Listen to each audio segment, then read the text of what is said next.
Hello, hello, hello. How is everybody? How's it going? This is Marshall Lee of DonkeyJawProjects.com. Marsh Makes Comics YouTube channel. Hope everybody here is doing wonderfully on this fine Tuesday night. It's nice to be back. Kind of took a break last week. Not exactly on purpose, but sometimes you just need to not you need to unplug, and so that's what I did, you know, and probably should have warned everybody. So sorry about that, but sometimes you just gotta you just feel like I can't do it, you know. So, anyways, it's nice to take a little bit of a break to kind of decompress and stuff. Sometimes to me, it was the healthy choice. So I did it. Um, so yeah, today we're gonna talk about some things. We'll get into some drawing and I don't know. We'll just show off some stuff. Get into some. We'll talk about some process things. Improving your creative process. That's what we're gonna talk about. And you know, that's something that has been something that's been I've been learning my whole life, really trying to figure out how to go about being creative in a productive way. And as easy as it seems like it should be, it's not always so easy. One of the great keys to it is the comic that I worked on, including Dede Willingham, who's here. Hello, Dede. Thanks for coming by. And that is get your butt in the chair and just do it. So I've been doing some of that, but sometimes you gotta take a break, like I said. But I've definitely been just doing some sketching here and there. Not as much as I'd like, but it is what it is. You go. I'm trying to kind of establish my routine, So, Devonte Edwards, what's up? Thanks for coming by. Sorry, I guess I still have remnants of the cold. Maybe it'll just be the winter long cold. Things happen. So, what are you guys up to? Hopefully, you are working on projects. What's up, Glad Man Comics? Good to see you here. Or not even working on comics, but just working on your creative pursuits, whatever they may be. I didn't even check my microphone, but I think people are hearing me. You guys would have said something if you weren't. If it wasn't, usually I check the mic though.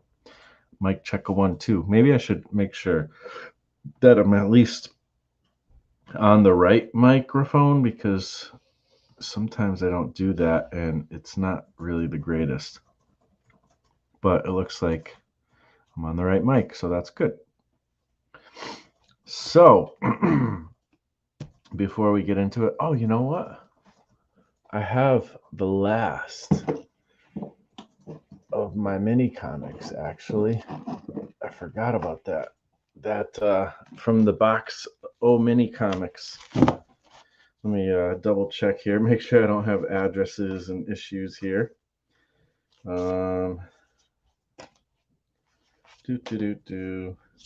lot of some stuff that I've had in the past, showed in the past. So yeah, there's a kind of note. So I'm glad I looked at that. Oh, that's a cool one. Do I have more than one? Oh, this is a different one. Okay, cool. You guys are gonna dig these, I think. Let's see. Da-da-da. Sorry, I just gotta check this stuff out before I show it because I don't want to show anything I'm not supposed to. I forgot that I had these sitting here at this desk. That's cool. Oh, I got some original art a little bit. Nice. Man, these really must have been right at the bottom because I don't I don't even remember seeing these come across for a long time. It's been a long time since I've seen some of these. Oh, a nice little thank you note. That's cool. It's cool when you get these mini comics and stuff, and you get like little thank you notes if you buy them physically and stuff sometimes. So here we go. We got some mini comics today. Perry's Hotter, what's up? Thanks for coming by. Let's see. Alrighty, here we go. All right, let's get into some mini comics, and we'll get to talking about some stuff. Dede, I was talking to Dede on her show, which she has her show Mondays and Wednesdays at 8:30 a.m. Eastern time. So check that out. I'll be looking forward to watching some tomorrow. And also, just so you know, I will be back tomorrow. Here's a couple little updates, I guess, before I get into this. I will be, and I'll say this again later because there's not as many people here and stuff. But um, tomorrow I'm going to be back, same bat time, same bat channel, at 6 Eastern, and I'm going to have a special guest on. And that special guest is going to be Mr. Fue Storm, my good buddy, also known as Lucifer Storm. And he is going to be launching his last, or his, well, I don't know if it's last, but his new Indiegogo tomorrow for Ed Gein Demon Hunter number 3 and 4. So that's exciting, and I wanted to share some of that. We're not just going to talk about that. We'll talk about some other cool things too. But yeah, so I'll be on tomorrow night as well. And then the other announcement is I am going to be sort of taking a break from live streaming, but not exactly. I'll still be live streaming. I love live streaming. This is like one of my favorite things. I really just enjoy hanging out with you guys. But that being said, the thing is I really need to make doing edited videos a priority. So I want to get on a roll of getting, those going and putting those out relatively regularly.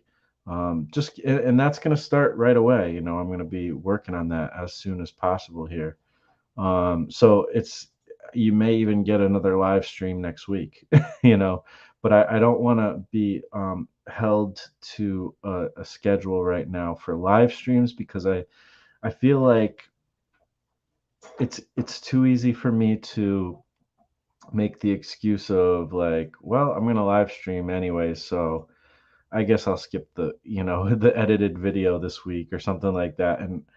And I really need to. I have ideas for things I want to do for videos, and I've been wanting to do the edited videos again for a long time, and I just need to get myself back in that groove to doing that.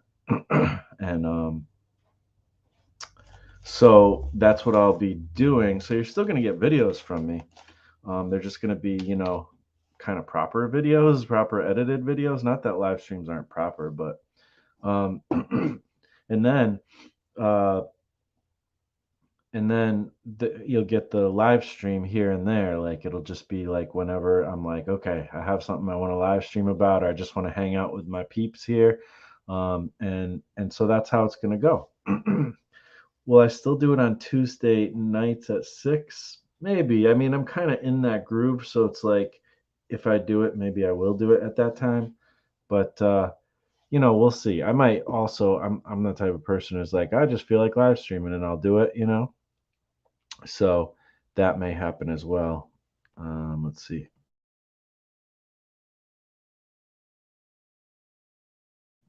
Had to mute it there because I had to clear my throat and everything because I guess there's still stuff. I think it's just the effects of winter. You still do an interview? Asks Perry's Hotter. Interviews. Well, not on a regular basis. Once in a while, there's like kind of a situation that comes up, and I kind of do it. Or once in a while, I'll just while I'm doing a live stream, I'll just say, "Oh, hey, I wanted to talk to you about something. You want to come on live?" And it'll just be like super random. So sort of, but it's not even anywhere near a priority for me. Um, I like doing them; they're fun. But it's just not my focus at the moment. What's up, Nathan? How you doing? Good evening. Glad to see you here, sir. Um, let's see. Sideburns, Dan, here. What's up, man? Thanks for coming by. And all right, so with that, let's get into some mini comics. So this is Elsa, and I think I'm not sure. I definitely remember this comic. Okay, so this is Demophon. This is the guy who taught me about how to do the one page, what I call the 1 hour comic challenge, that style of a comic, the folded, small, tiny comic. This is the guy where I got that from. And this is like a proper mini comic, which is cool. And I really love his little tiny one page comics, but this might be the only mini comic I've ever seen from him that's not, you know, one of those tiny one page comics, so there's that. And there's like a nice little note there, which is really cool. I think this is actually back from that first mini comic stump truck that we did. So that's cool. Um, Bob Learned, another guy from the art and story days. This may very well be his. Yeah, a little note in there, so that's cool. 2011. All right, cool. So maybe that was when we did the mini comic stump truck first time. I don't know. That's kind of crazy. So it's 11 years. So yeah, and yeah, some cool mini comics. It's really cool. I dig it. It's called Ditto by Bob Learned the Third.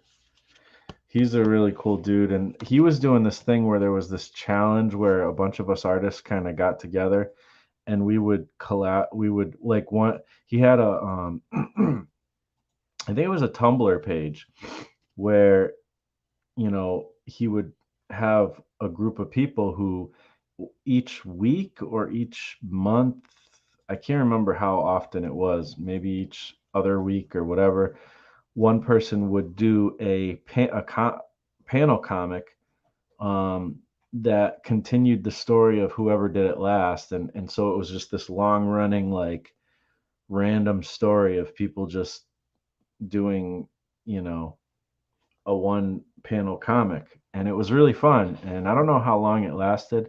I know I did one. I feel like I did two of them at some point, and a bunch of other people who were in the uh, mini comic dump truck also did it. So yeah, he was a real cool dude.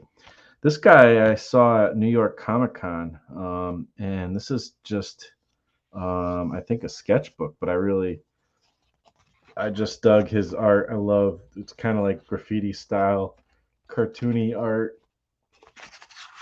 And unfortunately, it's on glossy paper, so we're getting some glare, but it is what it is. But yeah, stuff is really cool. Let's see, what's his name? Urban Pop. I wonder if he's still got that website going. I'll have to check it out in a minute. But yeah, really inspiring. I love this kind of art. This stuff really gets me going. It makes me want to do cartoony stuff, So I got mini comics falling all over the place. Little sketchbook section. So yeah, I dig it. Let's see if Urban Pop still exists. Do. Urban Pop.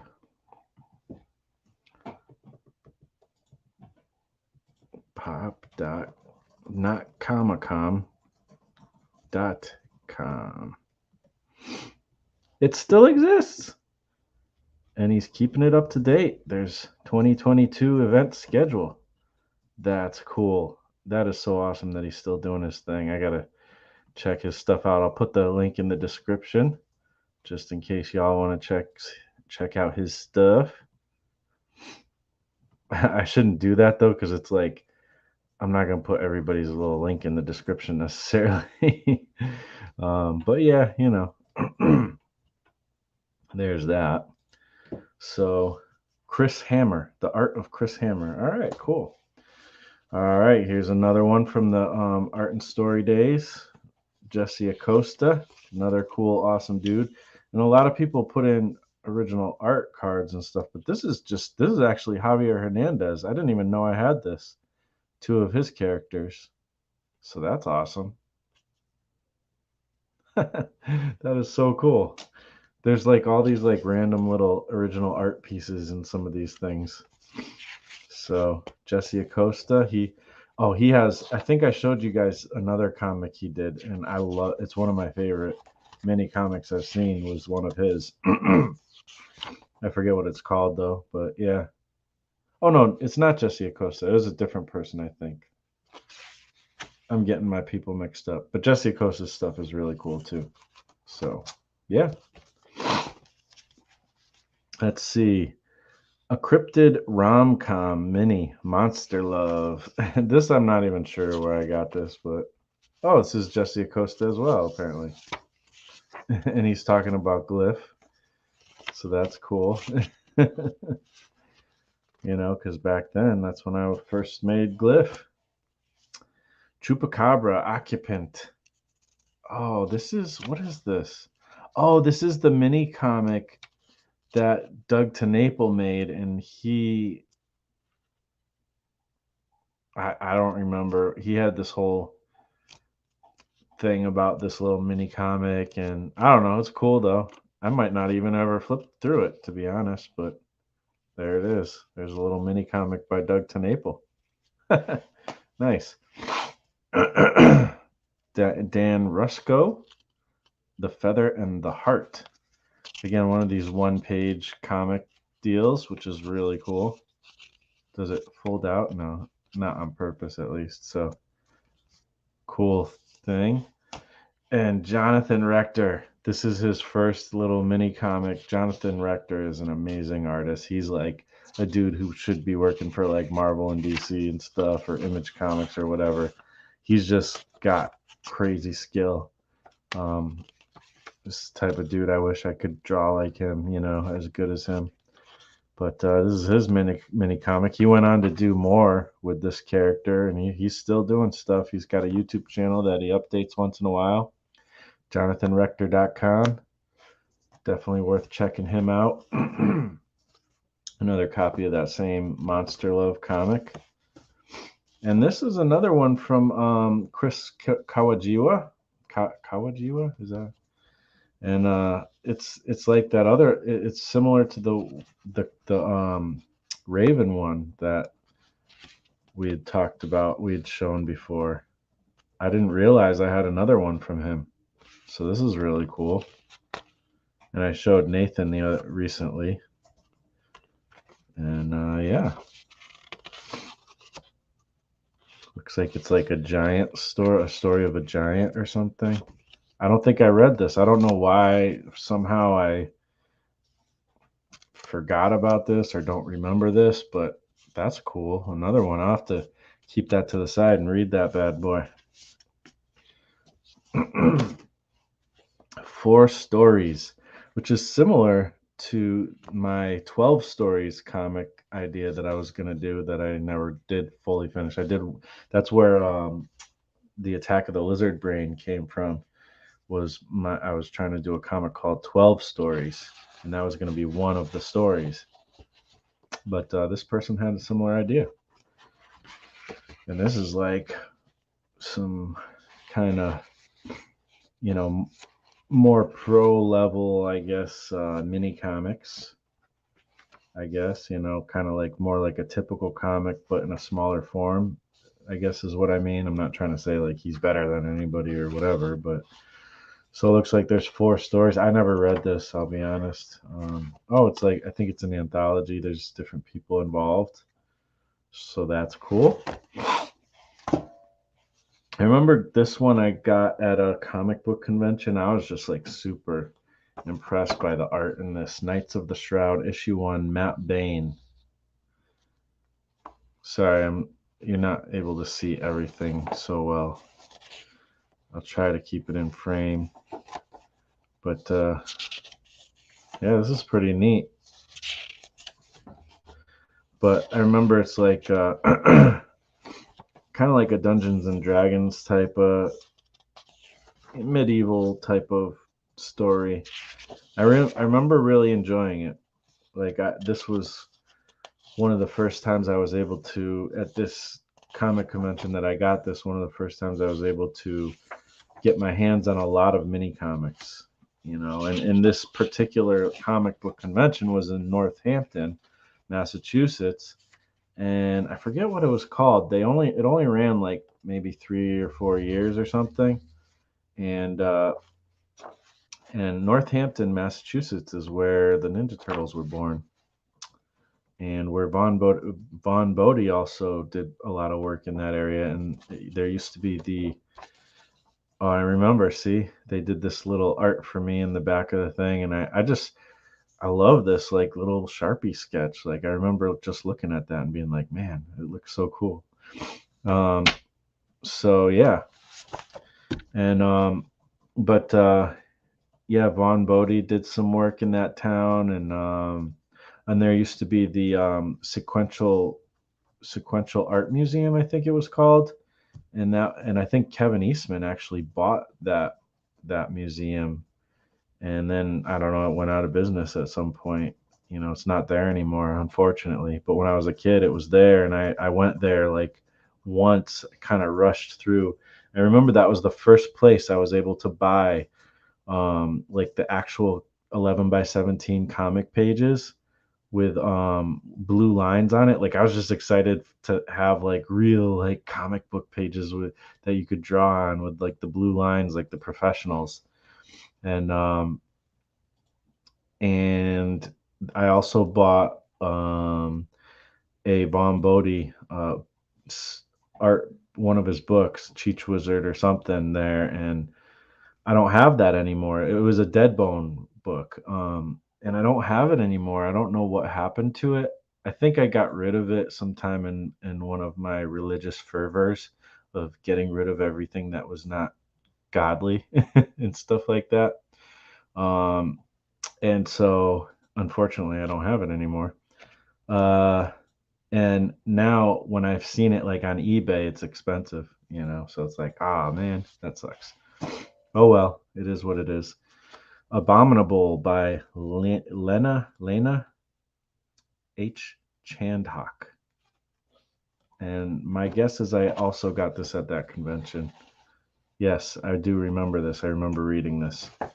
And just meeting these people, I remember going to that convention and just wanting to talk to every creator, and I did. I spent a lot of time just hanging out, talking with these creators, and you know, they would draw a little thing and I bought something from as many people as I possibly could.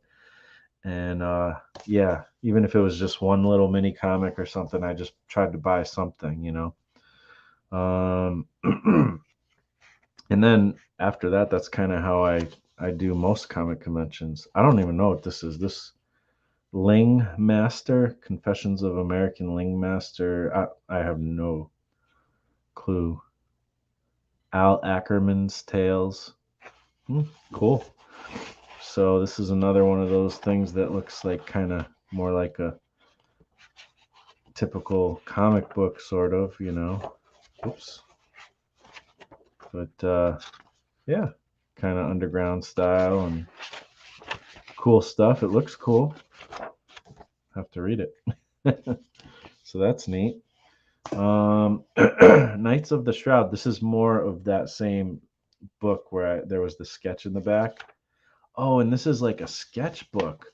it's like a sketchbook version of one of their comics. Oh, that is so awesome. I'm gonna have to keep this one to the side. This is the type of thing that I love. They're like the pre-sketches and stuff. This is too cool. And then this looks more like sort of finished or tighter. Yeah, I don't know. I'll have to. This actually looks even better than the other one. That's awesome. I love this. So yeah, I'll have to dig into that one too. And yeah, Knights of the Shroud. Cool. Worship Your Illusion, Future Space by Mark Villard. Oh, this is cool. Kind of doing that horizontal format. I really love the art style. Very simple, cartoony, few words. And this is like a little insert they put in it. Concentrated zombie story. And then this thing. Pretty cool. I don't know. It's like a little sci-fi tale and stuff, and really, really cool. I love it. Actually, this one I want to take a look at too. The Robot and I on the Beast, a tiny comic by Ben Prager. All right. I do slightly remember this, but not a lot. So yeah, and it's cool, like all the different styles you get, all the different approaches to making comics. I mean, we're going to talk about process tonight. Oh, look at that. That's cool. The snowman coming up from the mountains, I guess, like this big, huge scale snowman. That's crazy. Above the clouds. That's neat. So, yeah. But again, talking about process, you can kind of see all the different ways people approach, making their comic through looking at all these little mini comics. A Very Unmerry Christmas by Ryan Wheaton. This is my buddy. He was kind of my partner in crime with mini comics for a little while, and we did a bunch of stuff. I've shown his stuff before. He's the guy who ended up kind of doing being a tattoo artist, which is cool. I think this is some of his original art. Yep. So that's neat. Another dude who was really prolific when he was doing his thing. Bad Bandits. I remember him working on this and The Curse of the Wizard Skull. I'm always super inspired by people who are really productive and just prolific and just bang out comics and stuff. And he's one of those types of people, and that's how I want to be. I always think of Peter's. I was gonna say Peter Circland. Peter Seckler always makes me think of that too, and so many other people. There's a lot of people. You get different types of artists. Some that kind of produce something here and there. That's kind of like me. And then there's some people who take a long time, which is fine because a lot of times the product ends up being like really amazing. And then there's people who just knock stuff out like crazy, and that's the kind I want to be, because it's just I get really inspired by that kind of fast output, fast creativity, and yeah, it's just it fits my personality. Another one by Ben Prager, Flicker, and again another cool like different take on making comics, a darker take with this like kind of angular rectangular style and crazy like alien looking creatures. Cool stuff. Ooh, and another sketchbook. I'm a sucker for sketchbooks. And I think I got this as well from that same oh man, this type of stuff like reminds me of Nathan Rosario's sketchbooks that he's shared with me. It's just so good, so good. Except for Nathan's is in the pen sketches, but it just like they're sketches, but they look so like there's good composition and like just you could tell this person is like pretty really good at anatomy and just knows their stuff and is able to like execute really well. Of course they may be um only showing the good sketches or whatever. They probably are, of course, but still it's inspiring. I love sketchbooks. And I like sketchbooks of people who are not so great and people who are great. It doesn't matter. Like they're all inspiring to me. I know my sketches are a lot of times not so great, but that's kind of what sketches are for. That's pretty cool. Kind of like maybe a Winter Soldier type of vibe there with the Captain America. So yeah, really dope. Kirk Manley, studiokm.com. Nice. Pat Higgins, one of the many mini comics I have from Pat Higgins, Edgar Allan Poe's The Telltale Heart. Apparently, he did his own version of it. 2012, 2012, 2012. So here we go. This is his take on The Telltale Heart. Really went all out with the color, and it's like cardstock interiors and really well crafted. This guy's still kicking butt with his illustration as a working artist, to this day, and he's maintained this kind of really interesting like underground style, kind of a punk rock vibe a lot of times. And we'll be getting into the punk rock thing a little bit tonight too. Yeah, Pat Higgins. I should put his link in because he's pat-higgins.com. Let's see if that's a real link still. I know he's still very active. Let's see. Pat-higgins.com. Oh yeah, it's still a thing. So that's cool. I'll put the link in the description, or in the not in the description, in the chat. There we go. And then let's see what else do we got here. Let me get back to the StreamYard screen. I'll be checking in with chat soon. Various Drawings 2012, another one. Death P. Sun. Interesting. It's kind of like a fold out. I definitely recognize like this art style. I can't remember who this is though. Let me clear my throat again real quick.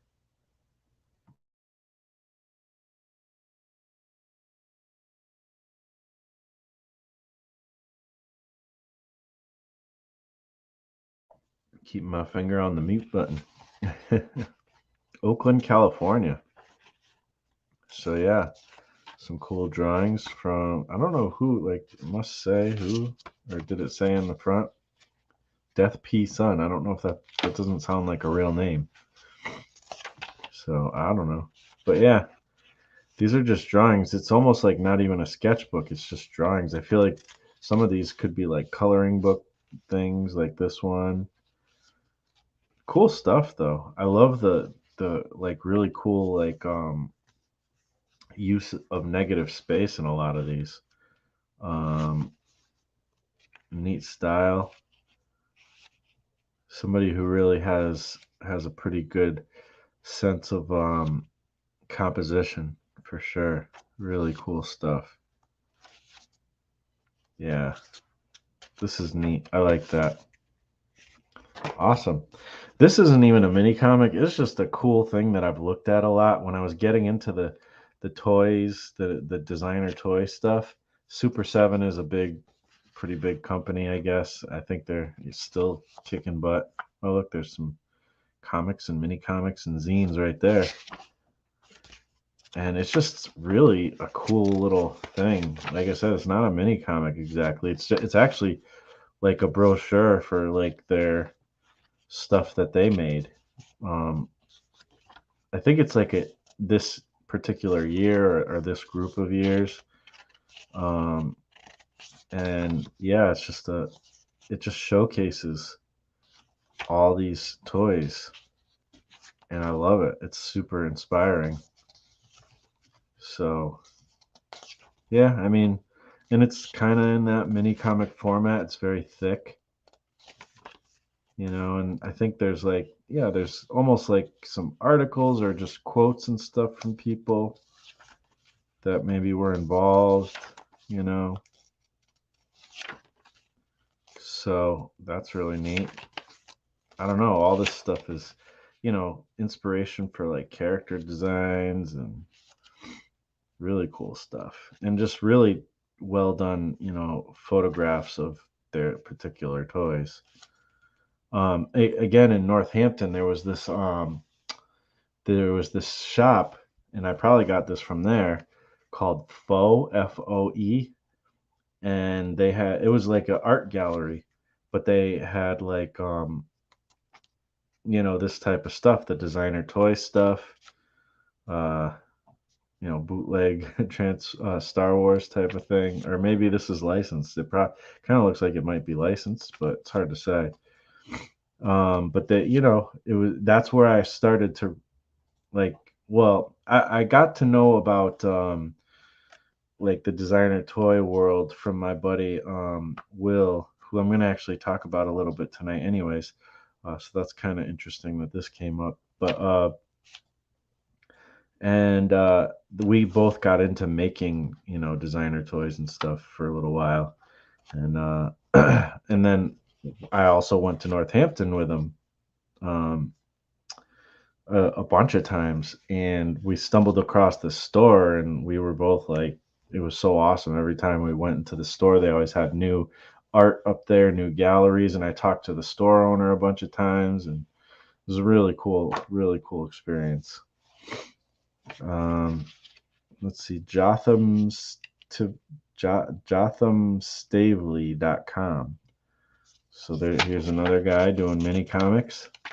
I sort of vaguely remember this person, but maybe I'm not sure. I'm not 100% sure where this kind of came through, but another little art book. That's one thing that's really fun about these mini comics. You will hate me. Is you could just do like your own art book, just on this is like straight up photocopy paper, printed, so that's cool. Here's some more Pat Higgins pieces. I think there's some sketch cards in here too. There's a couple of them. It's cool that when people like go to the extent of like getting little mini comic plastic, to put their stuff in, even though I don't usually like plastic stuff, but it's cool for the mini comics. I feel like even more, because I don't know why. This Park is a Dump by Pat Higgins. Again, these are just like fun little like 4-8 page like little stories or something, and you just knock these things out, and you can make lots of. Oh, this is a different website, higginsmedia.com/Pat. Interesting. So maybe he's got more than one, but you guys can check out the link I already put in. Mishaps on Moonbase 303. Like, you have a little like weird idea, freaking just do it. Why not? It doesn't have to be, anything like super like it doesn't have to be the most well thought out huge story or anything. Just some kind of fun gag or something. Just create a little script and make a comic. I find this stuff super inspirational, and I need to make more of these things, more mini comics. So there you go, another cool one. And here's a little sketch card he made for me. Really neat. And that's it for the mini comics. We'll check in with the chat for a bit, and then we'll go on to showing off some more stuff, get into sketching, and talk about some stuff too here. Let's see. All right. Michael Hing, what's up? Thanks for coming by. Words and Pictures Museum. That's what it was called. Thank you, Nathan. Left Northampton and went online for a while. Then I think it disappeared. Yeah. Yep. You would know about that. You're, nearby that. That's what that. I'm curious. I don't think you and I ever talked about that museum. I'm assuming you've spent some time in there, Nathan, when it was around. Peter Circlin is the one from Earth 616. Yes, true. Empyrean Bull, what is up? Thank you for coming by. I'm from Earth C. Okay, all right, cool. That is the real Peter Circlin, or Peter Seckler. Winky face, nice. Um, let's see. Michael Hing. I like the idea of doing both, but ultimately, my goal is to make a book with the depth of work like Heat, Copland, and Lee Child novels. Yeah, I think you can do both, and I'm kind of the same way. I love the idea of doing these little one-off like mini comics, but you're right. Like I want to make like good stories that are like more, I don't know, substantial. I don't know what's a good way to say them. Like I don't want to say good, but like mini comics are bad and bigger stories are good. That's not really what I mean, but I totally agree, man. And it's funny you say Heat. Like after you and I talked in the Discord about Heat one day, and after that, I went and watched it like the next day. It took me actually 3 days to watch because I don't know. Sometimes I don't have time to watch movies, but anyways, like that was really cool to see that again. It was a long time since I saw it. I think in the movie theaters when it first came out, and that was the last time I saw it, and it was way longer than I expected, and it was really a good movie. Yeah, I'm not gonna sit here and talk about Heat, but yeah, cool movie, cool movie. Let's see. Marsh has such a great collection. I know, like I kind of stopped like hunting for mini comics. I mean, I still buy one if I'm at a comic convention, I'm gonna scoop up mini comics for sure. But like I stopped hunting for them like I was, but I do have a pretty good collection of them after, you know. So that's the end of them though. Like we've had a lot of episodes where I've showed you guys like a huge handful of mini comics, and that's the last of the ones I have that I know of. So yeah, let's see. Impressively extensive, definitely. uh Empyrean Vol. Oh man, I am a Super 7 super fan. Do you have like a bunch of figures? That would be I don't know that I've ever actually bought anything from them because those designer toys are expensive. But I love what I've seen from them. And I must have. I feel like I must have at some point bought something from them because I bought from a lot of people. There was times where I was buying a lot of designer toy stuff. Um, but yeah, they do some really cool stuff. I have almost all of the Super 7 Universal monsters and the worst figures. Oh, cool. Like I got to look into them again cuz I wouldn't mind having like that's the kind of toys I like is like the designer stuff, and I don't know why cuz I'm not like a big toy collector, and especially not of like superhero stuff, although there's sometimes I start to feel like there are some figures I think would be really cool to have. So I don't know. There might be some toy stuff in my future for the studio, just kind of to have some cool decorations, things that are inspiring. I mean, I went to Nathan Rosario's studio at his house, his studio room, and I mean, that room is so inspirational. There's so much cool stuff that he has there, and I just basically looked around and asked him about everything, and it was so fun. And I find that tends to be the case with anybody's studio I visit. Usually, whatever room they work in, they put all kinds of cool stuff around them, and I'd like to do some more of that. I think I want to redo it like different than I did it before, because for the longest time I've had some of all the same like pictures on the wall and stuff. So I think I actually went through them a while ago, and I have a stack of specific pictures I still want to put, but I don't want to put all my pictures that I had before. I want to kind of re-evaluate what things look like and stuff. So I'm looking forward to that, but it'll be like a little thing I do from time to time, piece by piece. So let's see. Hold on, let me mute real quick. Ah, yes. Ugh. All right. Um, Nathan says, I have some of the Super 7 Transformers. Great figure and awesome box art. Yeah. Yeah, they're really cool.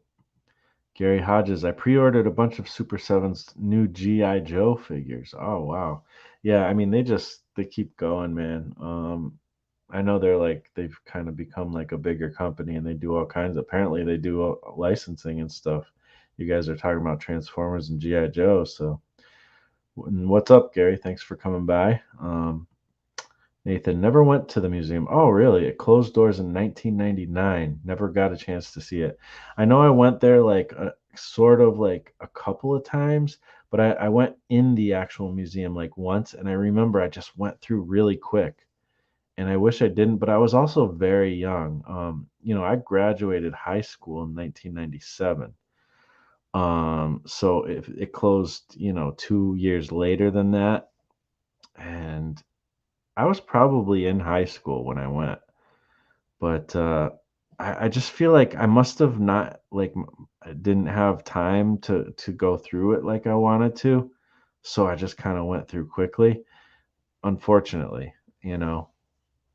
And also, I think it had artists work there at that time that wasn't artist I was particularly into as much back then. Now I don't remember who it was, but now I'm sure I'd be kicking myself like if I knew what artist was there, like the work was there, because my since then, that's like, the image era, and since then my taste has certainly expanded. um Michael Hing, it's a long film. Possibly the word you're looking for is substance. Possibly, possibly. But I feel like again, anything you say good about one, it's like, does that like mean that the other doesn't have that good quality? You know what I mean? So, but yeah, there's something there, and I don't know how to explain it, but I feel what you're saying, man, with that. Um, let's see. Rin Wesley, what is up? How you doing? Welcome to the live stream. I just came across your video on mini comics. Oh my gosh, thank you. Those videos really helped me get started. That's awesome. I really appreciate that, and I'm glad. I'm really glad that it helped you get started. And that's what I like to do. I like to encourage people to get going, and we can all do it, I think. And let's get at it. I know I want to get at some more comics myself. It's been it's been too many months between the last comic that's been finished. Well, I did do the one page comic with Dede thing, but I need to. It's been too long. I got to get back at it. um, Imperium Vol. I don't have the designer ones from Super 7. I have the Universal Monsters and the Worst, which are the 3 by 0.7, 3 inch. I don't know how to say that. 3 and 3/4 figures, which are not that expensive. Okay, cool. And because they're such a big company, I'm sure they have um, a huge range of. You could probably get something at very cheap prices, and then get like I'm sure they have like blind box stuff that are probably like $5 to $10, and then like you know more high end stuff for sure.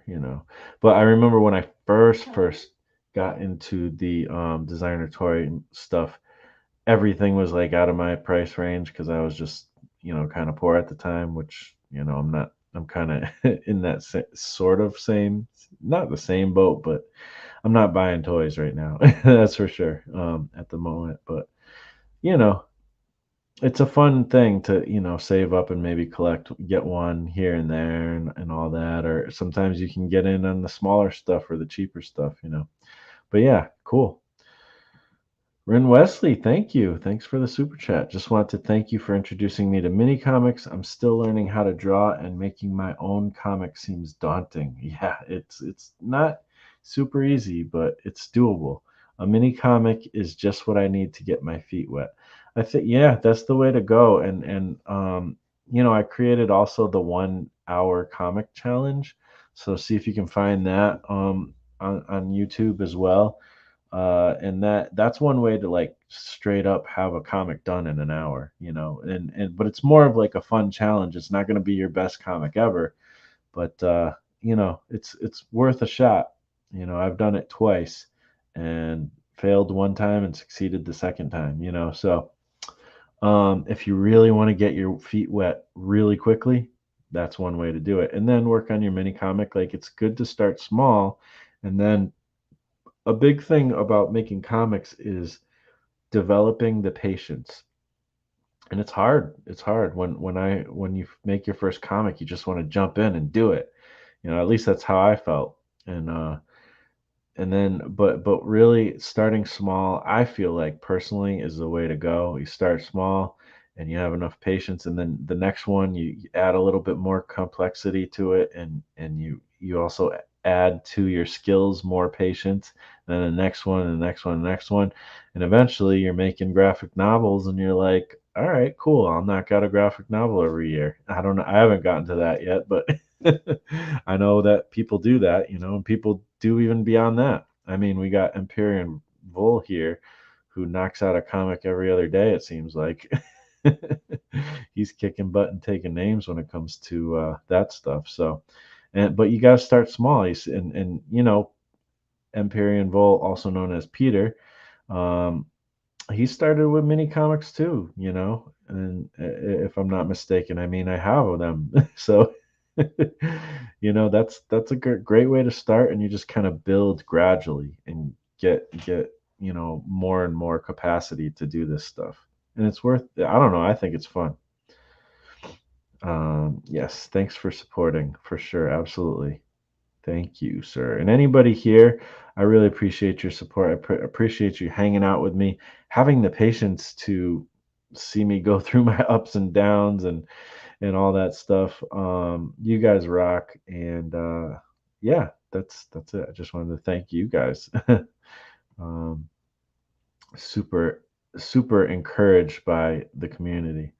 What justified my toy collection is I got to see Sergio Cariello's studio for a Cubert class, and it is literally stuffed with action figures that he uses for reference, though mine are just toys. Yeah, I mean, a lot of comic creators use uh, action figures for reference, which is kind of cool, but sometimes I think it leads to stiff stuff, like stiff art and stuff. But it depends. Some of these toys are very well, they're really super well sculpted and have great anatomy, and some of them are very like highly articulated and stuff. So there's a lot of cool stuff. I think it's worth it, at least just to get like a basic pose even. If you're able to articulate it pretty good, and pose it, like that's a great way to get some perspective, some poses. I haven't even done it too much. I should do that actually.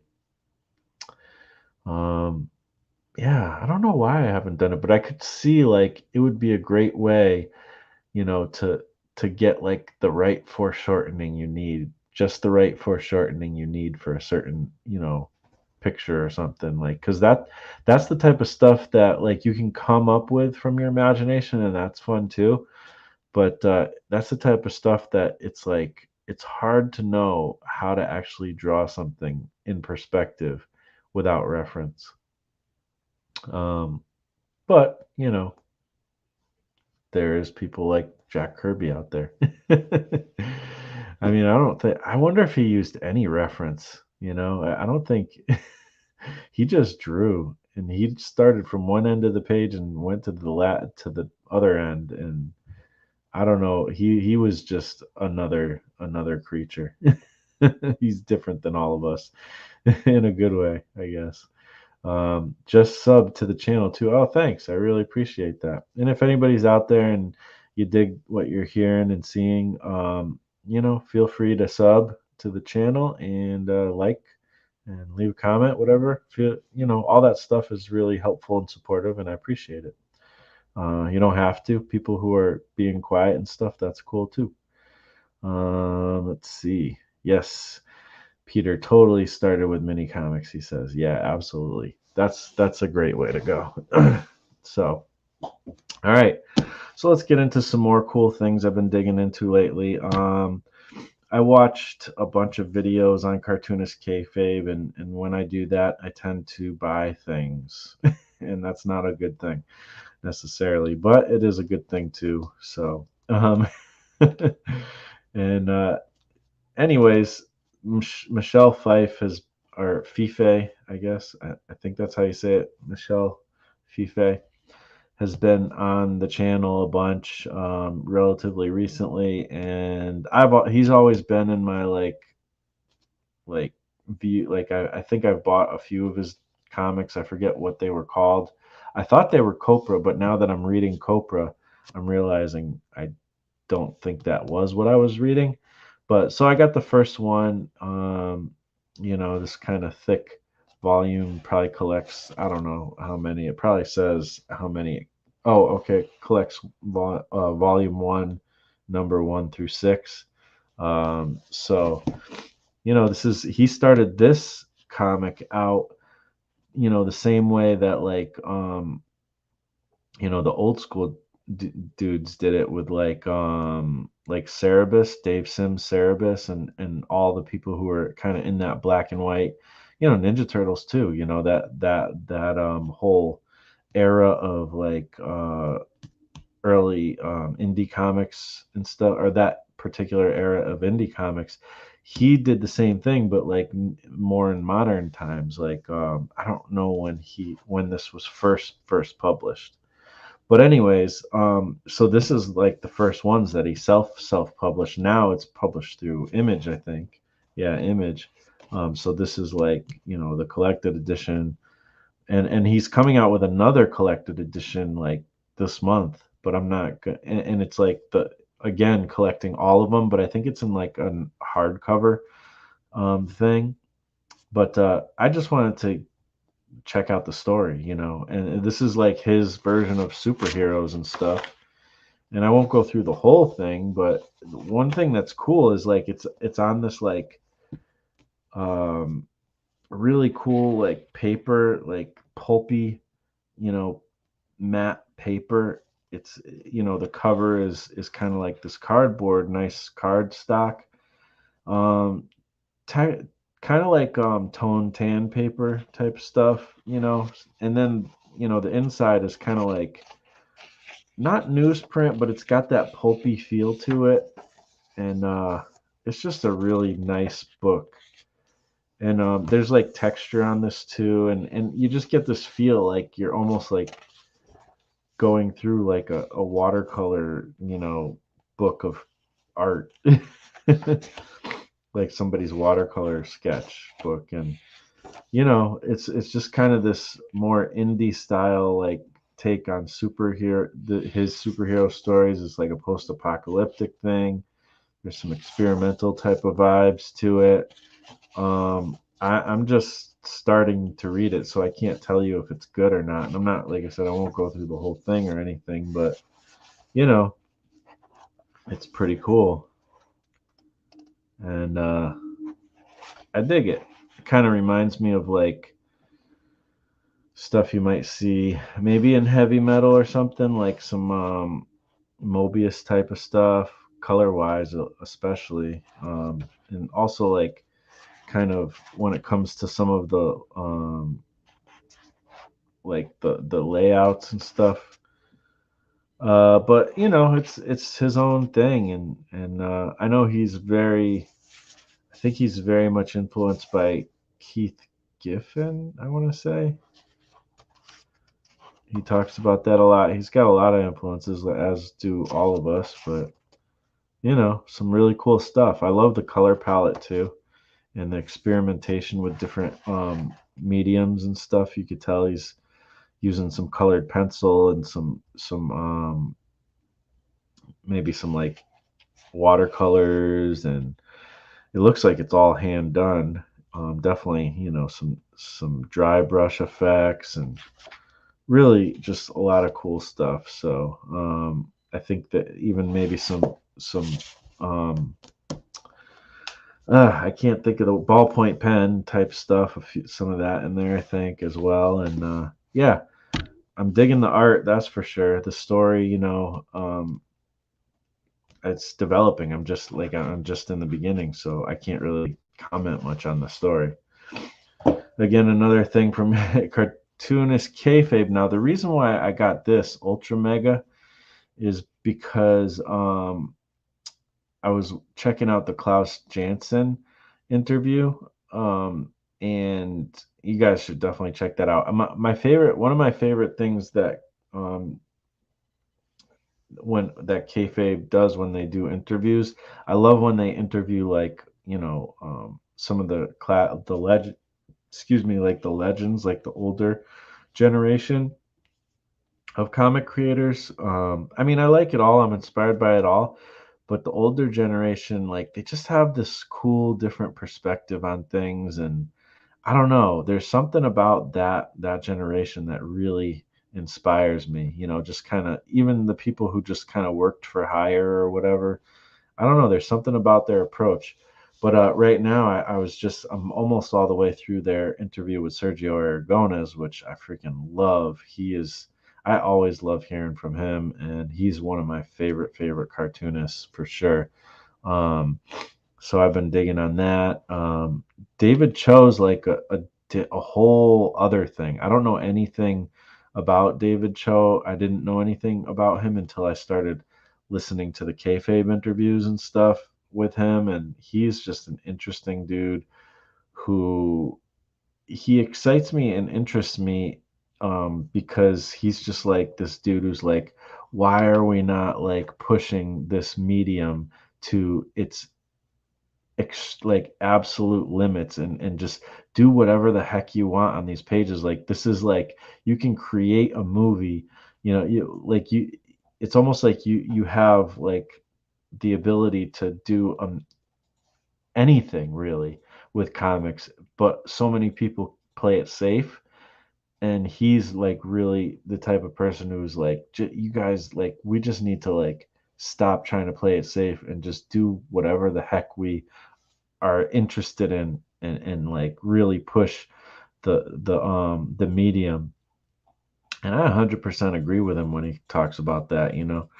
Really inspiring dude, that David Cho guy. But this, like I said, Klaus Janson, he just mentioned James Herron as an artist that he has gotten to know, I think, and just thinks is really good, and respects his like ink work and stuff. So and he mentioned Ultra Mega, and I'm like, all right, cool. So I started reading this one as well, and it's pretty cool. And he did.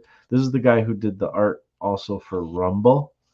You may be familiar with Rumble, and of course it's got glossy paper, but you can see, I really dig this art. Like a lot of nice heavy blacks in there and stuff, and just interesting, kind of gory stuff. But when gore is like in this format, it doesn't seem gross to me. It just seems like, well, it's comics. I don't know. It's cool. Like if I saw that in real life, if there was such a thing, like some great action too. It's like kind of a kaiju, post-apocalyptic type thing. Um, and yeah, I don't know. But when I see that kind of stuff in comic form, it doesn't bother me so much. If I were to see like even just a dead body in real life, or just even a picture of one, that bothers me, just even a picture. So, um, yeah, I don't know. Some really cool stuff, really great coloring. I like that they're using some of that halftone effects and stuff just as like a fun effect, but it's not like they're not trying to replicate old comics or anything. They're kind of mixing the old with the new, and yeah, really cool art. And even if that's all I get from this, I'm happy with this. But I'm reading it. We'll see if it's a story. Again, I don't really expect much with a lot of comic stories, unfortunately. I'm not saying any commentary on this, but like I rarely read a comic that I feel like hits the same level of storytelling as movies, not because it can't, but because people just don't. They don't. I feel like the writing is lacking a lot of times in many of the comics I've read. Some no, I always my biggest notable exceptions would be like Sin City and Walking Dead. Those are the ones I always think of where I'm like those are actually cool, well done stories and well written and stuff. Um, but that's just the standout obvious examples. There's plenty of stuff like some of the things my friends make and stuff is really cool too. And I'm not saying that all comics are not written well or anything like that, but I'm just saying like it's kind of like when I go to see a Marvel movie. I don't expect it to be amazing. And then if it is pretty really good, then I'm like pleasantly surprised type of thing. And if it's not good, I still enjoy it. That's kind of how I am with comics a lot of times. Unfortunately, I wish I could say that comics stories always blow me away, but it's just not what happens. um, I'll get into this after. I kind of just grabbed a bunch of things that I've come across. This is Jeff Lafferty actually. This cover art right here is an old book that Jeff Lafferty did, and he just did some illustrations that appeared. Not he doesn't do all the illustrations in here, but if you haven't seen it, like you can see his name's written there, Lafferty. A lot of people don't realize some of the stuff that he's done, and I'm a big fan of his art and his YouTube channel. So I just came across this and I was like, let me show it off. Here's some more stuff. I know that he was talking and hanging out with hold on.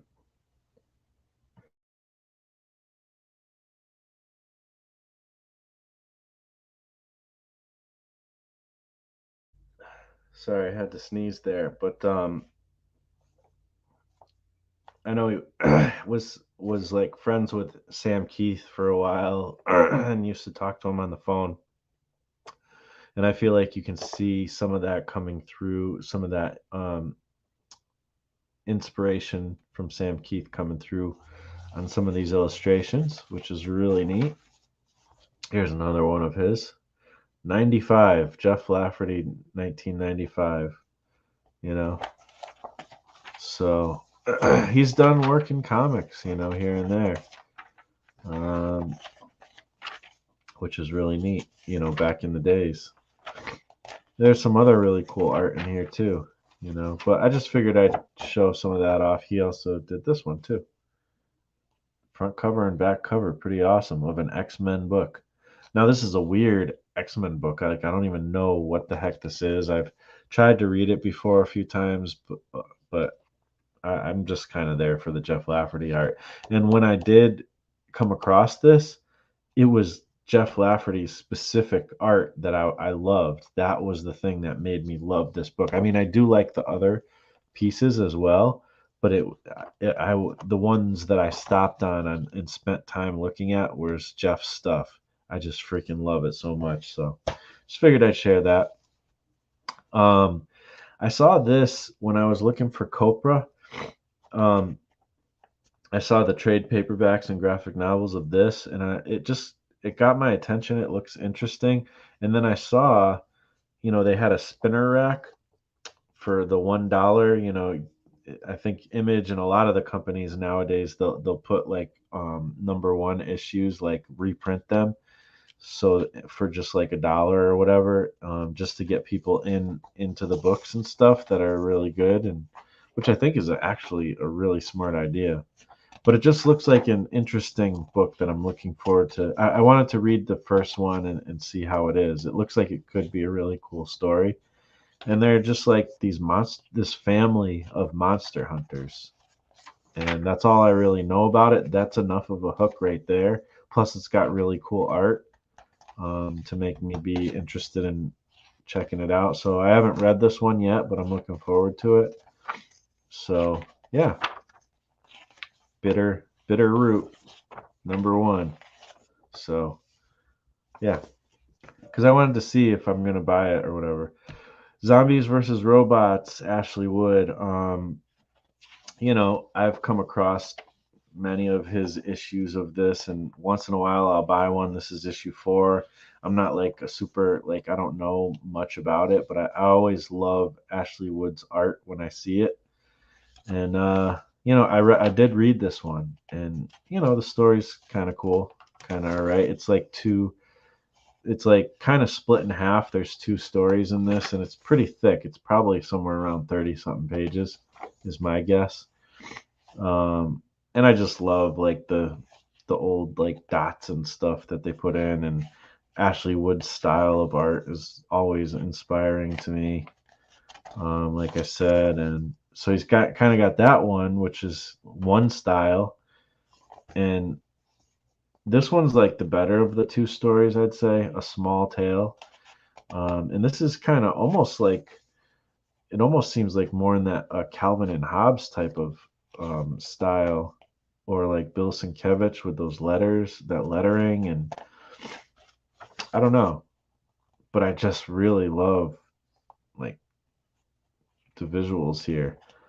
Um, Clarity is something that kind of lacks in these stories. It's hard to tell what's going on sometimes. Uh, like I said, it's not necessarily the most amazing stories, but this one's pretty cool. But I kind of don't get what happened. So, but I love the art. I don't know, it's good to look at. um, and it was slightly interesting. So I just wish I understood what was even happening. But and then there's some like there's like this interview, or I think they tell the secret history of zombies versus robots. Um, and then there's some Ashley Wood, paintings and stuff in the back, which is really cool. So yeah, I don't know, really love his stuff. And he's a guy who I looked up. He doesn't really have much for interviews and stuff. He's from Australia, from what I understand, or he lives in Australia. And he's a guy who just kind of hits the page with ink. Like he doesn't. I don't think he even does underdrawings. I don't know. Like I know he's really all about having a quick style, and I think that's interesting. I think you get more energy sometimes when you do that. So, yeah, pretty cool. I dig it. I'm glad I bought it. I kind of don't. I'm almost like shouldn't have all of these books, but I just went through stuff that I had like right at the top, like at the forefront that I've been looking at lately. I love this book, Samplings and Dabblings, a cartoon art museum exhibition. So I guess this came from the Cartoon Art Museum, IDW, Sam Keith's Samplings and Dabblings. So there's a pretty cool Sam Keith interview, which I started reading a while ago and didn't 100% finish. So I want to finish it at some point, but there was some interesting stuff in there. It starts off with this kind of interview, and then the rest of it is just, his art. And it's got a few different sections.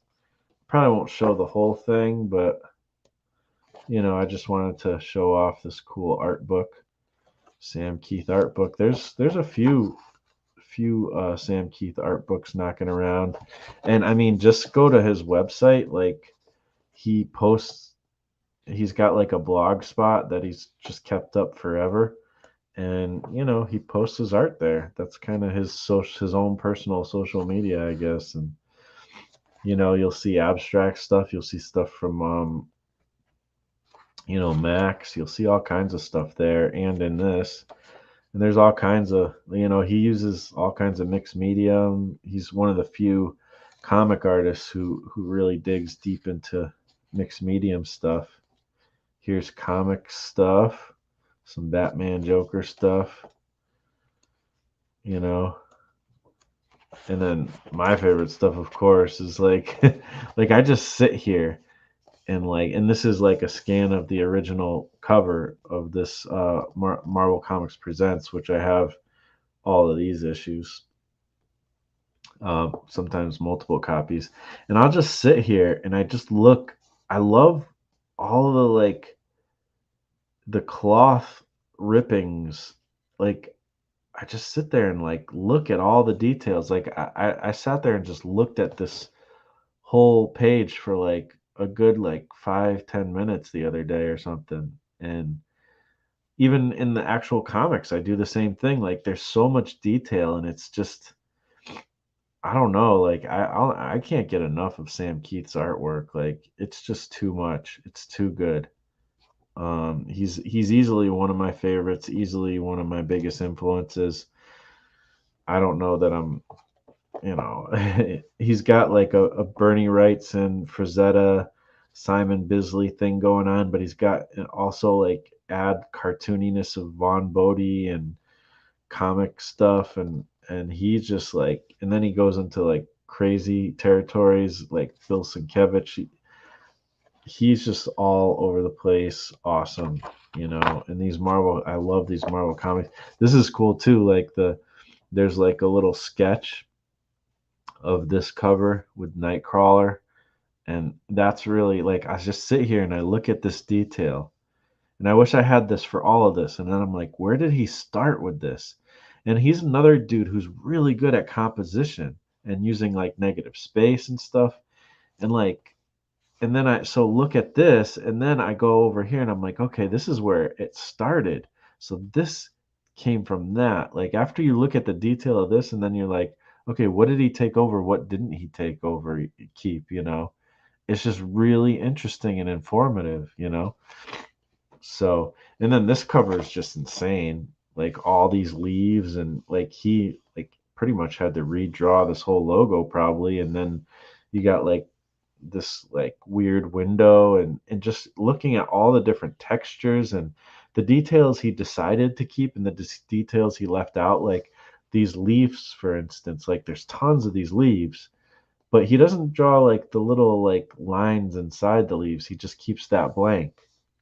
But I mean, there's enough detail, you know. And then like the underside of this mirror, and seeing how the light is passing through, and you're seeing like some, you see shadow, but you also see some reflection stuff. Like this dude is on another level. And not to mention the actual illustration of Wolverine, and I think that's Kitty Pryde or something. I don't know. Or no, it's a different. I don't know who it is. But anyways, uh, and here we go. I mean, I love how he draws Cable and Ghost Rider on the other sides of those comics too. Um, Again, negative space and blacks. You know, it's just he's just insane. Here's the classic double page spread of Sandman. You know, he was the first artist on Sandman, which is something I didn't even know until like a year ago. I didn't even realize because I never read Sandman. Then again, he goes into all this like mixed mediums. This is like some watercolor stuff mixed with some, looks like acrylic and maybe colored pencil too. Like it's just, and he puts that into his comics. Like Sam Keith, I'll just never get enough. Here's some Max stuff. Like I have so many of his books, and sometimes he's like the type of person who does a lot of covers too. So I'll buy comics just for his cover, even though he doesn't have interiors sometimes. And yeah, it's just such cool stuff. You could see there's texture here where with the like acrylic, he's using like matte, some medium and stuff to get textures and stuff.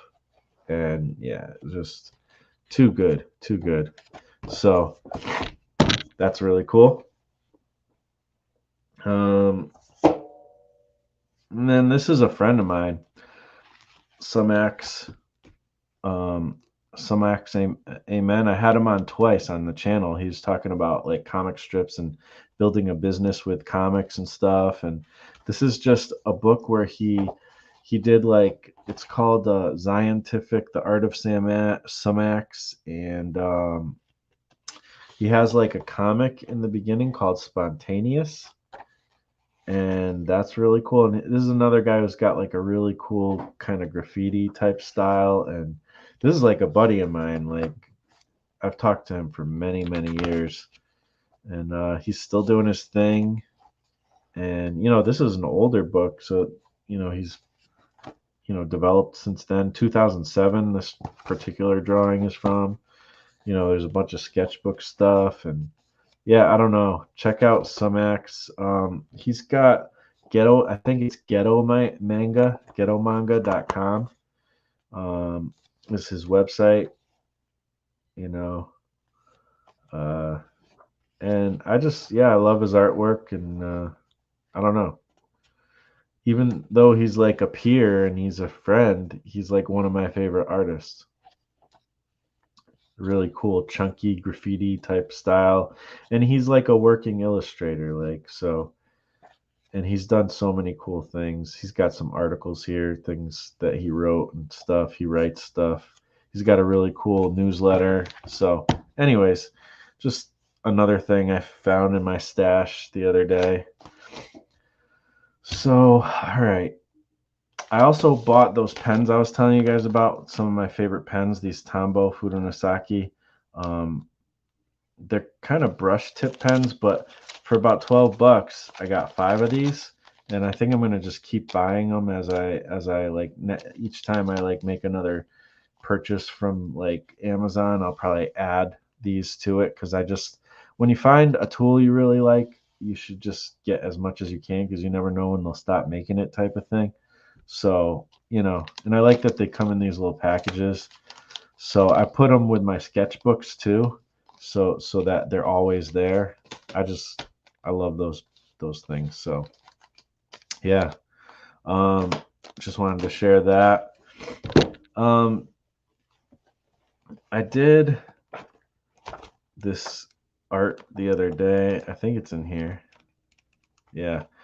So this is like, I just went in with one of those brush pens, and a friend of mine, he's doing like this punk rock art zine and stuff. And this is what I was kind of telling you about, Dede. But this is what my drawing is, just a drawing, but I kind of tried to go a punk rock flavor with it, because I love punk rock anyways and stuff like that. But it's a really crazy little illustration, and again, I didn't even go in with pencil. I just was like, I just want to try to do something here, and so I did. And this is going to probably be in his art book. It might even be the cover, and it's like this zine style art book, but it's not. It's just like crazy detail and weird, like bugged out. It looks like I was probably tripping on drugs or something when I made it, which I wasn't, but because I don't do that. But it just looks crazy, but the art zine is called Patchwork, so he wanted me to draw something with patches and stuff, and this is just what came out. I drew like the weird mustache, and then I drew the teeth, and then I just kind of went from there. And yeah, I don't know. I'm not saying it's great. It's just fun and zany, and I'm probably gonna make a few more pieces to go in the art zine, but yeah, that's something I made recently. And I've been like really inspired by like underground it's like definitely like an underground comics vibe and stuff. Like, I watched some interviews with Art Crumb or Art Crumb with Robert Crumb and stuff recently, and yeah, anyways. And I was at Goodwill the other day, and I found a couple books that are good for reference. I don't know what this book is or anything. I know it's punk rock. It has to do with like Detroit punk rock from 79 to 85, I guess, Detroit hardcore. But there's like some cool like punk rock imagery, and I kind of don't want to show too much, because you get like, I don't know, there's stuff that's like maybe not the greatest, but it's like I don't know. It's just has a lot of cool images in it, and this is kind of what I was telling you about, uh, Dede. But these aren't actually the greatest examples. This is just like documenting stuff from old times. But this kind of vibe of like this kind of this is more. This isn't the same thing, but punk rock collage is what I was trying to tell you about before, and you know, it's kind of like these gig poster type things. Here's sort of something, but I'm gonna show you guys some more stuff that my buddy Will has been making. He's the one who does like the art zine. Um, but yeah, this kind of vibe, and I'm not like I love the punk rock ethos of like DIY and just like you know learn three chords and you can make a band and make a song and stuff type of thing. Like that whole approach. I even like the idea of subversive stuff and rebellious stuff, but ideologically, I'd probably end up doing the subversive and rebellious stuff against the ideologies of like typical punk people. Maybe so. Like it's kind of funny. It's like reverse punk. But anyways, I still that doesn't mean I don't love a lot of stuff that punk rock stuff does. So I'm gonna see if I can find my buddy's Instagram because I want to show you what I'm talking about, Dede, when it comes to punk rock kind of collages. And I've been inspired a lot by that kind of thing in the past and now and always. Like it's just always an interesting thing to me. Uh, so let me see. I can find it in my messages. I should be able, and I'll show you. My buddy, he's got like a bunch of different Instagrams, but one of them is Fanboy Will. That's kind of what he always goes by.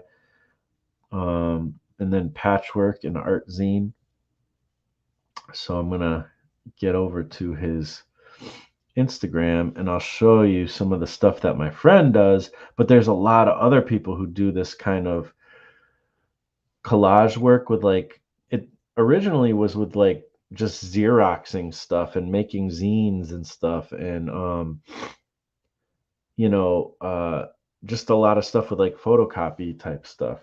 But now, people do it digitally as well. So let me share my screen here. Let's see. And this stuff is really inspiring to me. Do do do. And I want to definitely incorporate some of this into comics and stuff because I think why not? It's interesting. It's exciting. So this is my buddy's for his art zine. And if you're interested in doing this stuff, he always is, kind of keeping submissions open and stuff for if you wanted to add, and it's just a little, zine like the mini comics stuff that you print out on photocopy paper and distribute to whoever wants it or people can buy it. It's not like any, big time thing. It's just something that somebody makes in their, little studio room or whatever. Um, but here's like an example. Like my friend, he just takes pictures from all kinds of different things. Sometimes stuff from the internet, sometimes photocopy, and he sticks them together in interesting ways. Does some effects to them. Um, and that's his. He also has a podcast. Him and his friend have the Kill Your Radio podcast. And it's a lot of punk rock music. And sometimes he has like other indie stuff. He has hip hop stuff on there sometimes. And he has interviews and stuff with punk rock artists and even noise music and some other things. It's a cool little podcast. And he has it going on. He's had it going on for a little while. And he's also the friend that I got into designer toys with and he's an artist. He draws, he does all kinds. I like this. Art is punk, and then Patchwork again is the name of the zine, the art zine. This is just sharing. Sometimes he's just sharing stuff. This is another, again a collage piece. Just this kind of weird character he kind of created from a bunch of different things. Here's another one. he's got a lot on his Fanboy Will site, and on it, he also has a Kill Your Radio podcast, Instagram. So like he just makes new Instagrams here and there. Like here's another cool one, and and sometimes he shares, like on this one he'll share other people's art because he'll share people who submitted art to the zine. So you can follow, like this one's by this guy Mel Villain, like he sent all these stickers. So here's another guy who kind of does collage type stuff in that punk rock kind of ideal. um and this guy does it in his own way, and that's pretty cool. Kind of like pop art, type stuff sometimes. And I don't know, just some really interesting things. And again, a lot of times I don't agree with the messages that some of these people are, but I don't agree with everybody's, I only agree with my things. So it doesn't matter, whatever. Um, but you can see he's using like a lot of cool retro type of things. Let's see if we could find another artist here. There's a bunch of them. Like some people just draw stuff too, so. But here's another collage guy, or I don't know if it's a guy or a girl. This one doesn't have much there, but let's see. Where's another one that I thought? Here's another. This guy's like got some really cool stuff, and again, just all kinds of interesting ways of doing it. Some people do put like mixed media stuff like this. I think this one was one of my favorite ones that I ran across, was this guy's stuff. J Crash Art. Yeah, I mean, look at this. It's just using some old like creature feature comic book stuff, sci-fi stuff. um I don't know, like this stuff is really cool. I definitely would love to make some stuff in this realm. I love it. And the idea of like doing it in black and white is really interesting too.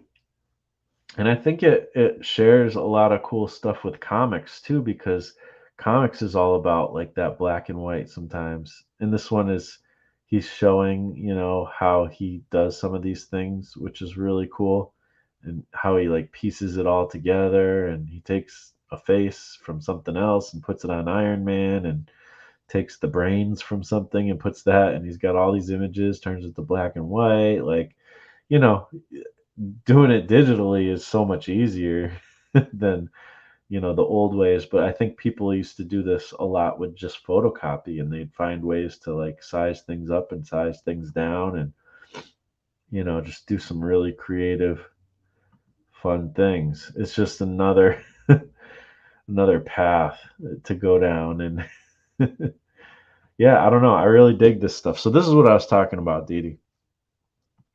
I didn't know if you've ever ran into any of this kind of punk rock type stuff, but it's like a more edgy version of like the fun more flowery. But you do some pretty cool stuff too. That's not like your stuff isn't like always just like happy, like it's got messages. I like the like your stuff almost has an edge to it sometimes, almost like a post-apocalyptic thing, or like a fantasy or a sci-fi vibe or something. um and so, but this takes it to a whole different thing too, so everybody's got their own way of doing things. But I just thought this was a cool, interesting way of doing collage that was different than most stuff I tend to see. There's a lot of collage artists though doing some really cool things though. I've seen a lot of different kind of things. And then keep it, I like this like black and white with some color, and then some stuff's like very colored. I don't know, really neat stuff. So anyways, I just wanted to share that as well. I'll get back to the chat here now. Let's see, let's stop sharing. All right, cool.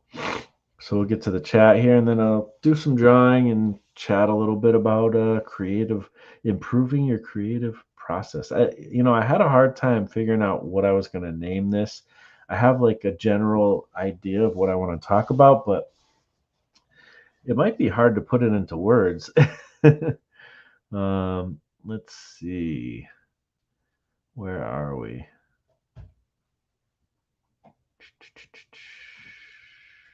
Okay. J Roll D, what's up? Copra Master Collection is the hardcover, and it's the first 12 issues. Okay, yeah, that's what's going to be coming out this month, if it hasn't already come out. It's like any day now. Uh, so yeah, kayfabe covers a lot of history. I know. I just learned so much, and I already know a lot about comics, and I've learned so much more that I never knew. Um, from watching their shows. I love kayfabe. I'll never get enough of them. I have Ultra Mega on my future purchase list. Hey, cool. Awesome.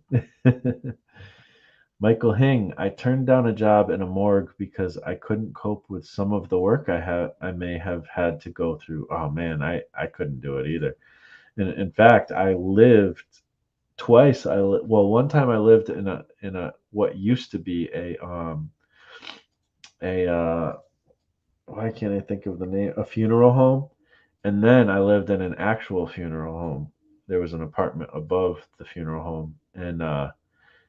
And yeah, I've had some experiences of just being around funeral homes, not for funerals. um, so yeah, it's something that I stay away from, the gruesome things that might be nearby, because I don't have a stomach for that kind of stuff. So yeah, sadly, and I mean when it's fantasy, like movies or something like it's different. It's kind of different. I don't love super gory stuff, but there's a level of it I can deal with. But anyways, sadly, in my line of work in healthcare has meant I had to deal with dead bodies.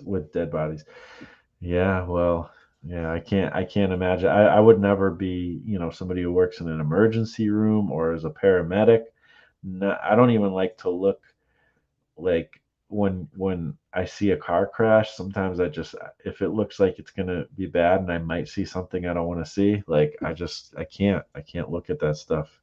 It bothers me. Somebody actually got killed at my job, not at my job, but like in the company I work for, a person got hit by a car and killed, like this past month, which is crazy. That I mean, I never hear about that. That doesn't happen normally, but it was just this freak accident. And I'm like, I saw the car, a picture of the car that smashed in, and it's like that guy was going way too fast, and it's obvious, and it's just horrible. I don't like seeing that stuff. I don't even like thinking about it. It kind of bothers me just to think about it, sometimes. So I feel you. J Royal D, there are some big writers out there still. Brian K. Vaughan is a personal favorite of mine. Yeah, there's plenty of writers out there, and I know, about Brian K. Vaughan, and I'm not like here to judge anybody's writing. I'm still learning how to write myself, so but at the same time, like more often than not when I read a comic, I'm just I end up getting comics more for the art a lot of times. And because and just I don't know, they just have a lot of times the stories have left me with something to desire, whereas with a movie, I get that too with movies, but it's less often that I come away from a movie and I don't feel like I've been told a decent story. So it's just something that is something I'm trying to figure out with comics, and I just feel like there's kind of no reason for it necessarily. Like I get that not everyone's going to be a winner, you know, But when it's the majority of the stuff I read that doesn't tell a great story, again, kudos to the art. The art's amazing, and sometimes the story is like fine. A lot of times the story is fine, but I just want to be blown away more often than I am. What's up, the other comic guy? Thanks for coming by, sir. Michael Hing, another film recommendation I will make: Strange Days. I would also suggest you look into Afro Samurai, cartoon and comics, right up your street. Yeah, Afro Samurai has always been like in my peripheral, and I've never dug into it. Like I know I'm sure I would enjoy it. I don't know why I haven't looked at it yet. Strange Days I've heard of, but I don't know. That sounds interesting. Chris, what's up? Thanks for coming by. I like the picture of the cat. Let's see. Where are we at? Working on anything at the moment? The latest thing I did was that one piece I just showed you guys.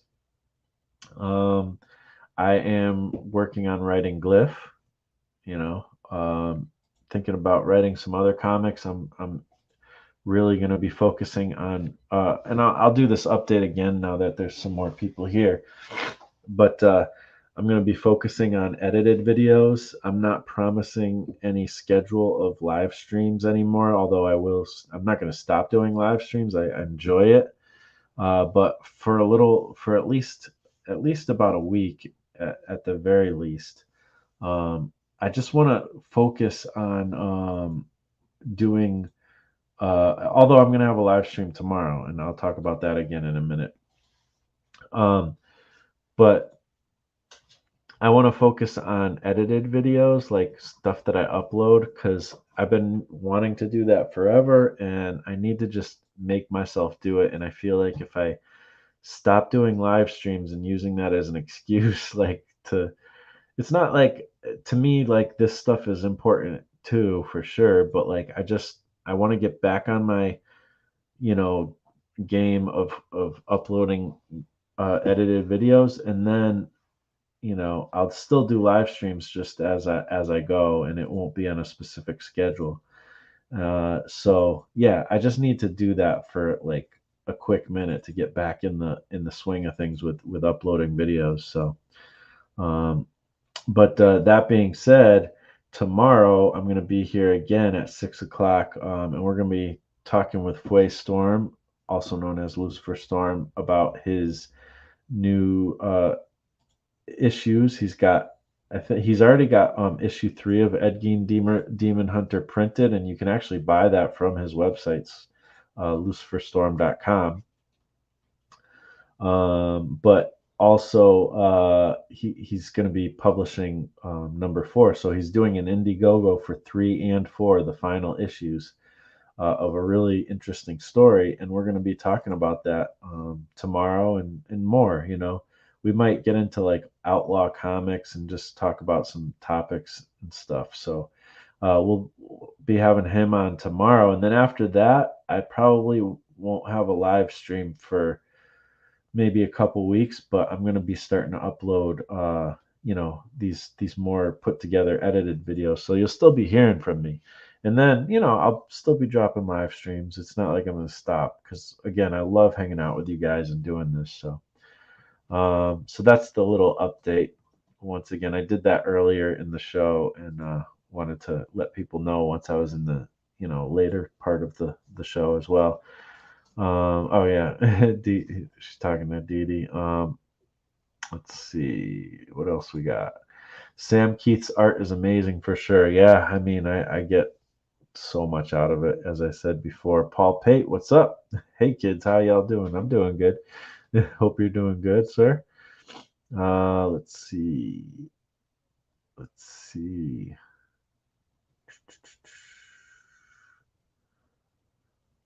Do do do do. Love your art books. Shouted them out on IG. I'm not sure. Are you talking to me? I'm not 100% sure, but cool. Cool beans. Let's see. Let's see.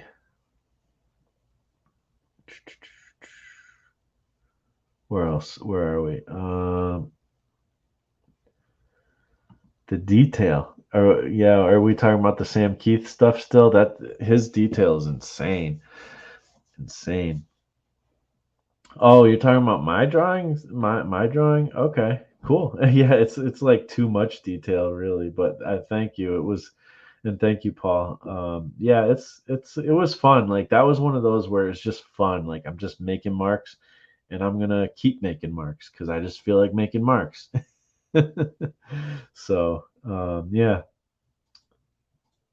lots of fun energy on that page. Thanks, man. I appreciate that.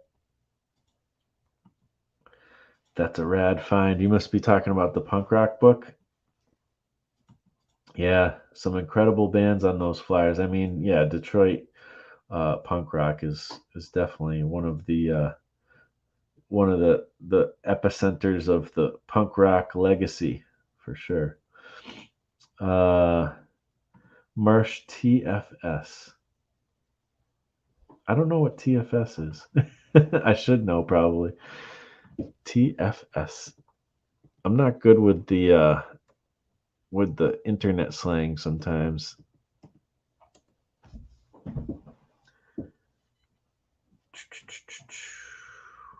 I'm assuming that's like a a slang, or maybe it's a typo. It might be a typo. I looked it up, but I don't see anything. Anyways, I'm sure you'll clarify. Let's see. More punks became conservative than you might think. I wouldn't be surprised. I've heard punk rock people be like, see what's going on in these days and be like, this isn't the liberal. This isn't the stuff that I was meaning to talk about. So it is what it is. I mean, people are people. Like there's groups, and it's like, I don't know. You do different stuff when you're a kid, and all this kind of things. There's growth. There's even when people label themselves, like people really can't be labeled. Like we're too complex, when it comes down to it. Let's see. If you like collage, what about some of Kirby's collages in Nick Fury? Um, yeah, he's done for sure done like collage work in lots of different comics, but maybe more in Nick Fury. And I'll be honest, if there's anything I don't have much of that's Kirby, it's Nick Fury, and I should get some, you know. Um, I don't know why. I think probably it was too expensive or something. I feel like when I've seen the Nick Fury stuff. Um, but I'll have to look that up because I know I've seen, images, but I may only have like one or two Nick Fury comics. I'm not sure. And if I do, they probably are Kirby, but I don't know. I don't think I do though. Have any? I'll have to check it out though. That's a good. And you definitely got my interest peaked there. And hey, Dave Hingley, what's up? I love pop music because I'm punk rock. All right, cool. Hey, I like all kinds of music. I like punk rock. I like pop. I like hip hop is my favorite, but I like all kinds of music. I love collage. My favorite medium to work in. I noticed. And you definitely got me interested in it. That's for sure. Your collages are great, Dede. I know. I agree. They're really cool. I like the graphic art in these, Marsh. Cool. I'm glad you dig them. Dig that.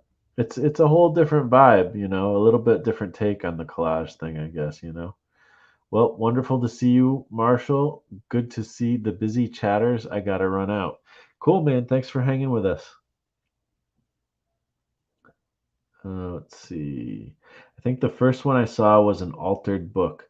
I was shy to participate, just lurking. All right, cool.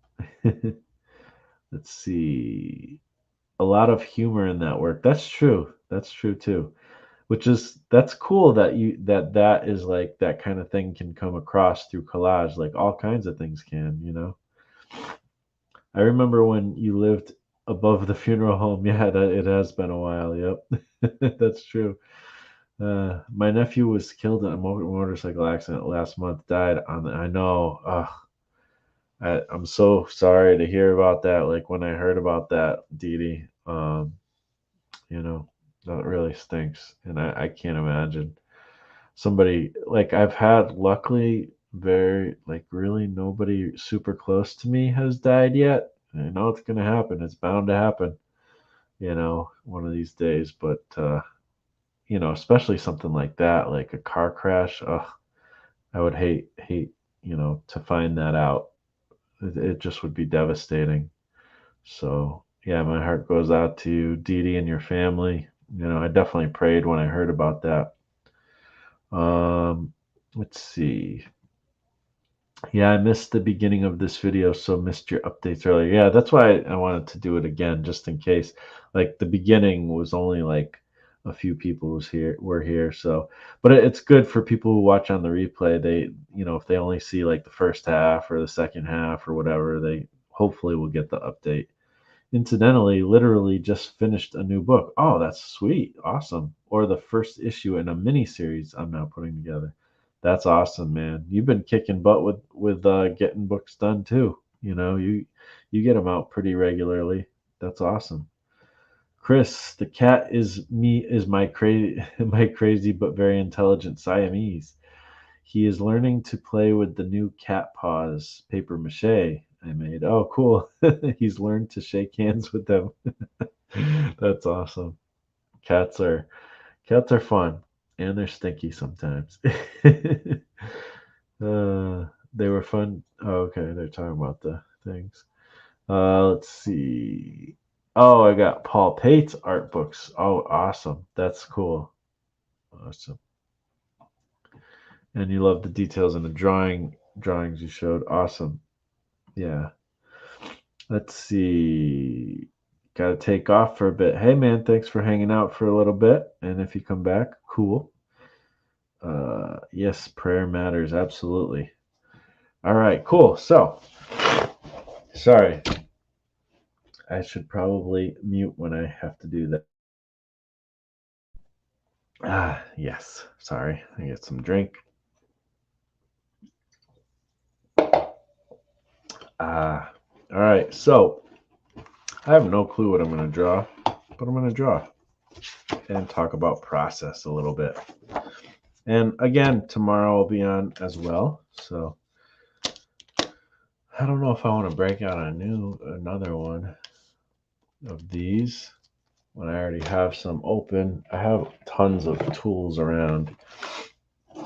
These are my I still haven't figured out a different situation, Dede, for for my alcohol markers. Hey, there's that. But yeah, here's a bunch of tools. Sharpies, mostly Sharpies and alcohol markers, but yeah, one of these days I'll figure out a better situation for my markers and probably end up getting some new ones because some of these have gotten kind of ruined. But yeah, what do I want to use? I don't have my typical art stuff that's downstairs, but I have plenty of tools here. I got these calligraphy pens. Those are fun to play with. I think this is that's like a bigger brush. Well, I mean, I was talking about these brushes too, so I guess I might as well mess with those a little bit. Oh, I have more tools over here too. These are more Sharpies and paint markers. Magda brought me these silver goldy type of reflective metallic pens. Here's pink ones. So that's cool too. So I got my Alterna Comics ballpoint pen, which the little thing fell off. I probably pulled it off. But I think might still be working. I'll throw that in the mix. Why not? What should I draw? If anybody has any suggestions, maybe I'll do it. Maybe I'll just get some reference. I'll probably start with some reference real quick, and then see where things take me. I do have Pinterest open still from the last time, so let's see. Do do do. Ah, I like the idea of drawing from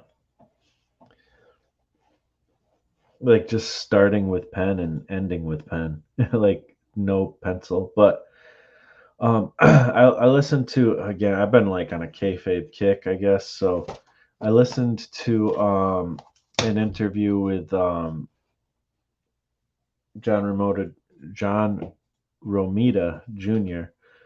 And he's also known to do fast pages. He can do like 2 pages in a day sometimes if he really puts his mind to it. He's done that. He's done 2 books a month at times. And he also has like he's known for the quote of like his style is a deadline style. So it's just whatever comes out, in the efforts of trying to make the deadline, basically. Um, Maybe I'll just there's like some cool textures here, so I'll just kind of sketch here a little bit. Play with something. That's one thing I really think is fun and interesting is texture.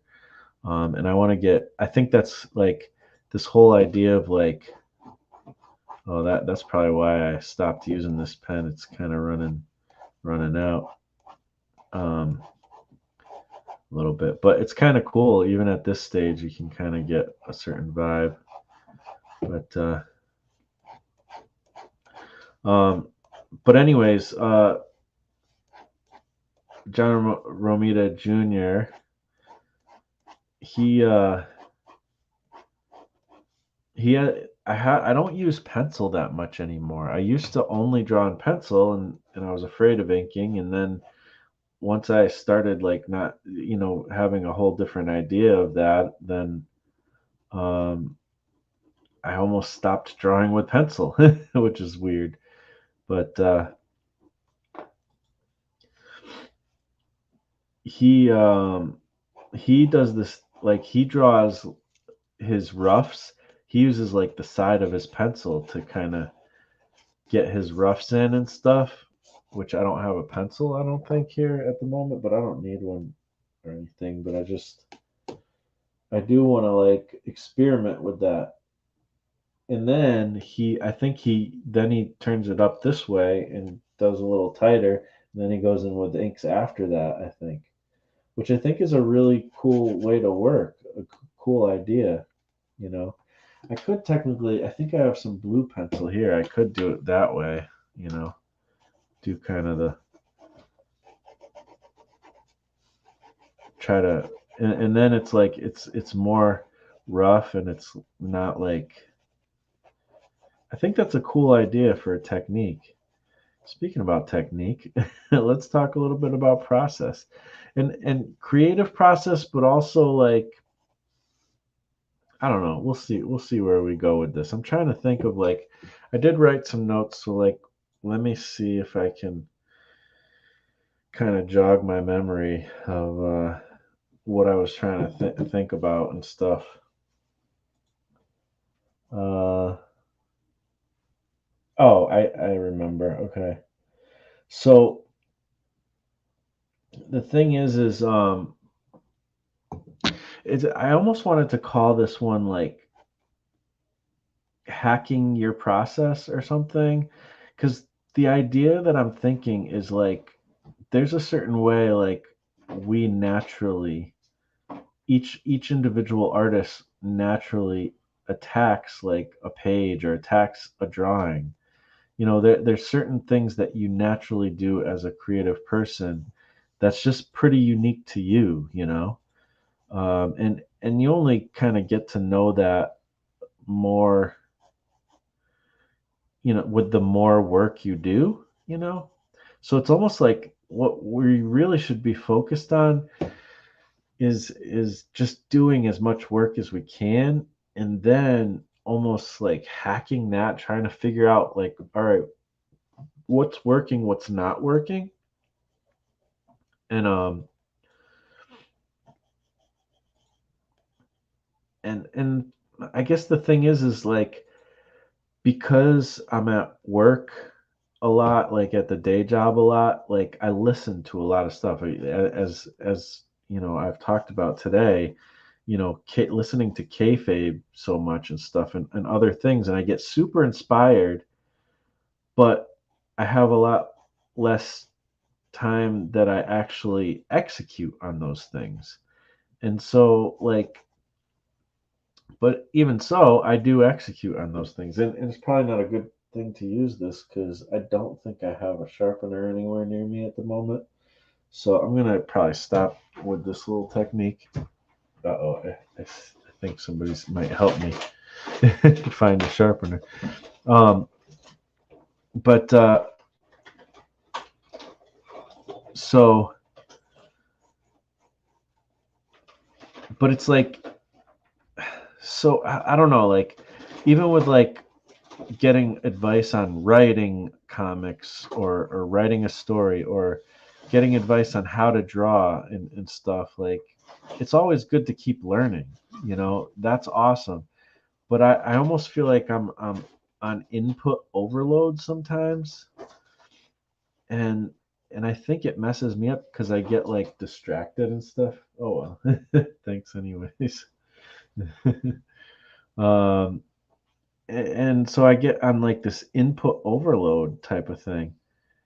And I just wish I was on execution overload slash, I don't know. I feel like I get a little bit tripped up. Let me see if everything is in. Okay, you guys can kind of see it, even though I know it's like blown out here. But when I start doing more inky stuff, you'll see. So I'll try to get into that. I'm just kind of getting some shapes in there, like the overall shapes of what I'm looking at. And again, um, I won't do this for too long. This is more just a warm up exercise, you know, get things moving a bit. So I'll just do like another few minutes on this, I guess. And then I'll maybe try to actually draw something. Like I said, if you guys have suggestions and stuff, maybe I'll try to draw something you guys say. Um, anyways, so, uh, like I said, input overload. And so I want to like it, and I don't know that I worry about style too much, but on the other hand, I do sometimes, like, because I like the idea of having like a style, and then like doubling down on it when you have it. Like, I just love the idea of, like, you know, you think of Todd McFarlane and you're like, well, what would, like, you know, what would Sesame Street look like in his style? You know, or like, what, you know, what would, like, I don't know, the Ninja Turtles look like in Jack Kirby's style or whatever, that kind of thing. And I think Jack Kirby maybe even did at some point draw Ninja Turtles. I'm sure he's done it for fans or something. I feel like I've seen, but I'm sure there, if not, like, I mean, Eastman and Laird were heavily influenced by Jack Kirby anyways, but I know I've seen people try to do like a Jack Kirby version of Ninja Turtles. But just, you know, that's the point though. Like, if you have a distinct style, it's always fun to see how certain things that wouldn't normally, haven't typically been done in that style would look. Like, how would Sam Keith draw, like, you know, Calvin and Hobbes or something, like. It's just like, it's fun. It's just a fun, like, thing. So I like the idea of style. Um, and I also like the idea of style being something like that is like you find your own way to do it. And oh man, I also like style for a lot of reasons. Like I feel like there's a lot of contemporary comic book art, and not the stuff I showed you, because like that stuff's got plenty of style. But like there's a lot of stuff that's, especially like in some of the superhero comics, where it's just like, all right, this is just like really amazing art, but it's like, and it's super like anatomically correct, and it's dynamic, but at the same time it's like there's almost like you can almost replace one artist with another. Like there's not really distinct style, and it's almost too correct, where I feel like comics are sometimes losing something in being like too well done, too like these people are have mastered their craft to an extent that it's not fun anymore, you know? And it just I like when people like, I like the fact like Jack Kirby, he's so celebrated, and he is not correct. A lot of his art is not correct. Um but like you see the artist's hand, and I miss I miss it when I see art and it's still good, and I can appreciate it, but I sometimes I see certain people's art and I'm like, I miss the artist's hand. Like I want to see that individual's way of drawing bricks. Like why is, you know, like Kirby's way of drawing bricks, or like Eric Larson's way of drawing bricks compared to, Will Eisner's version of drawing bricks. Like even that is interesting to me. Like, or anything, any object, you know. And I don't know, there's something to that. So anyways, I like style.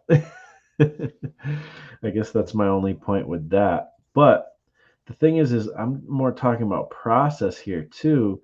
Is like I feel like I get hung up on advice, you know, and I get hung up on, like, I don't go for it because this person said this and that person said that, and this YouTube video said that, and this book what said this, or this blog said that, and it's like I have an intuition as well. There's a certain way that I like to work. Like I talked about before, people who are very prolific, and just like the idea of like Ashley Wood not using pencil sketches at all is intriguing. Although at the same time, I just again listening to too much stuff. I was listening to Sergio Aragonis, and he's like, no, I use reference for everything. Like, I mean, yeah, I do it in my own cartoony way, but it's important to use reference. When you draw something badly, then it takes the reader out of the story. And he's got a good point too. And it's funny coming from him because his stuff seems so loose, and you might not even realize that he's using reference. But if you take a good look at a Gru comic, you know, you can see there's some stuff in there. Like he's drawn ships and foliage and people, and I mean he's kind of got his cartoony people down. That's like his style, but like, you know, he's drawing things and you're like, you don't just draw that like from your imagination. You need reference, for some of that stuff. And it's not realistic. It's still his own cartoony way of doing it. So he's like actually a really good example of somebody who can do his style, can kind of apply his style even with reference, and that is an art in and of itself. Like how you use reference is kind of your own thing. But another thing too, and I'll check the chat in a minute too, is like um just like I said, hacking your own way of doing things. So we look for tutorials or methods or techniques, and it's like we'll find your own technique. Like like if you're using somebody else's technique, you're actually losing out on a chance to express in your own specific way, you know. It's cool to be influenced and informed by other artists, and I will always be influenced and informed by other artists. But when it comes down to it, when I draw, like when I start drawing from imagination, oftentimes I don't really think my stuff looks like any of my influences. Maybe Von Bodie sometimes creeps in there, like things creep in there. But like one of my biggest art influences, like hugest, probably the main person who got me like wanting to be a comic book artist, and you know, I know this is like um you know, blasphemy to people, but I don't care. Is like, you know, Rob Liefeld, like his stuff. When I look at the 90s Rob Liefeld stuff, I still get excited, um usually. And you know, it's just there's an energy there, and there's a sketchiness there that I love, and this and that. And like I don't really think I he's probably the biggest one that I really like even tried to copy and stuff. You know, and I've tried to copy a lot of artists. I'm not, you know, not all of them are as, you know, bad at anatomy or something as him and stuff. I mean, I've drawn from reference, you know, as well, a lot, trying to learn anatomy and stuff a bit. And so it's not like I'm just trying to draw like him or anything. And I'm not. I don't want my art to look exactly like his, but there's a certain like thing that I do like from him, like his sketchiness. I really enjoy, um, and his energy, the energy that comes across in his art is I really enjoy. His composition is pretty decent, you know, it's pretty interesting, like the storytelling aspect. Uh, he lacks a lot though too, and I see the flaws as well. And that can also inform you, like what is the thing from artists that you don't like, and try to avoid those specific things. But that being said, the point is even though he's been a huge influence on me for art as an artist, my stuff doesn't look like his stuff, you know. It doesn't even come through. So I kind of I don't feel like my stuff looks like any creator, which is weird, like any specific creator. Sometimes I also try to mimic Sam Keith a lot, you know. There's a lot of stuff where I'm like, but I don't have like, I definitely, my stuff definitely doesn't look like his. Even when I like literally copy it, it doesn't, you know. So I don't know. But the thing is like you're gonna look different anyways. And some people are really good at like mimicking somebody's style. And this isn't actually meant to be about style, so I'm gonna get into more things. But it just seems to be the tangent that I'm going down currently, as I'm talking. But I just think like learn from yourself as you're drawing and creating stuff, and say, okay, this. I don't know. It's like this exercise of trying to be um, self-aware and intentional about that self-awareness, you know, and obviously just putting in hours, you know, many hours as possible doing your craft, um, and then intentionally looking at that stuff and seeing kind of where you're at. What is the thing, like again, like also being intentional about what who you are gleaning from. Like again with Rob Liefeld, there's certain things that I glean from him, and it's also this like creating characters thing. But it's like a lot of it isn't like actually specifically how he draws. It's more about there's an energy there, and about there's something there that excites me. What is that, you know, type of thing. um Yeah. So, and the fact that he likes to create a lot of characters, like Kirby, same thing. That he's really loves to create a lot of characters. He brings a lot of energy. Like there's something there that just it's it's almost like learning from the essence of those people. So there's that, but there's more to this. It's not even just art. So I'm gonna get to the chat real quick, and then I'll kind of get back to my thoughts on this a little bit. Um, let's see. All right, that's where I was. Um, yes, the markers should be kept on their sides. That's what I want to do, and I'm still trying to find something where I can do that, or I might construct like what you had with the. I think you said it was foam or something like that. Yeah, foam core. Yeah. Um, so I'm probably gonna try to do that at some point. I just haven't taken the time to do it yet. So I just used foam core and packing tape. Cool. Yeah. Yeah. I remember you were showing me that. I really appreciate that too. You showing me that. Bedtime for Michael. Good night, man. Thanks for coming by. Uh, blue pencil is useful. It doesn't show if you're photocopying a page later. Yeah. Yeah. Photo. What do they call it? Photo something blue or whatever. Non-photo blue is what people call it. So yeah, that's a common tool used in comic books.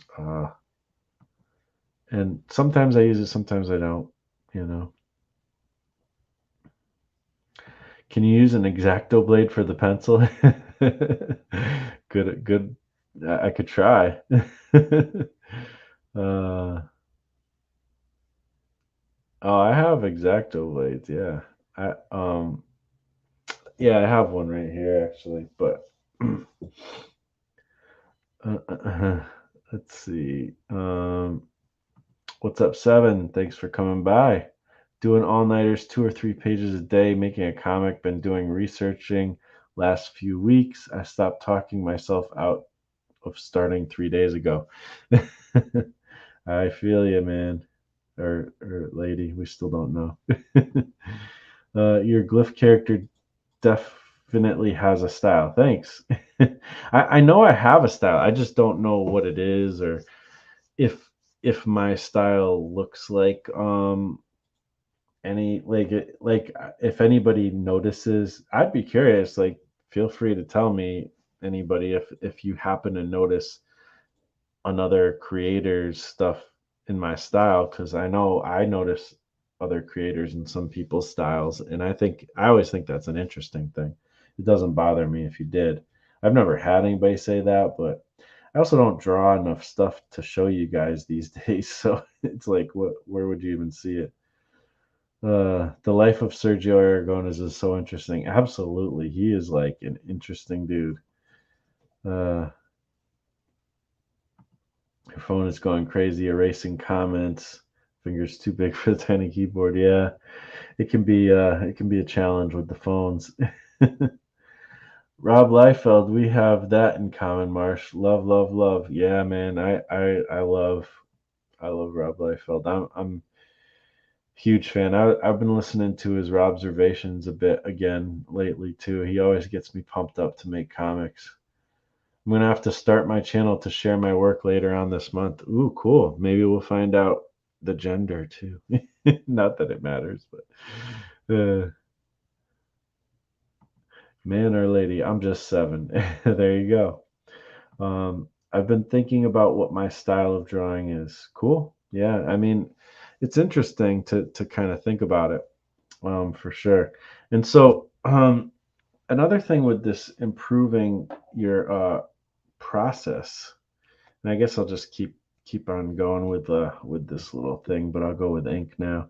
And all I'm doing is really just looking at this picture of there's this picture of just this person with all kinds of like texture jackets and clothes, and it's just a good texture study.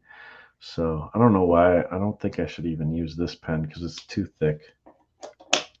I'll just use this because I like these pens, so whatever. These are my favorite pens.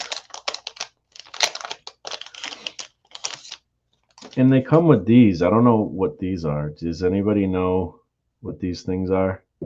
Are they like lettering guides or something? I mean, it's not in English, so I'm assuming they're like lettering guides or something. So, anyways, but yeah, this is the because I know somebody will ask, I'm sure, but Tombow Fudunasaki non-focus um, soft tip brush pen thingy. So it's got like a hard, it's technically like kind of a hard tip, but it's flexible. So you can kind of use it as a brush almost, even though it's not technically a brush. So, anyways, let's get back into this little discussiones, as I like to say, because that's not a word. Um, anyways, so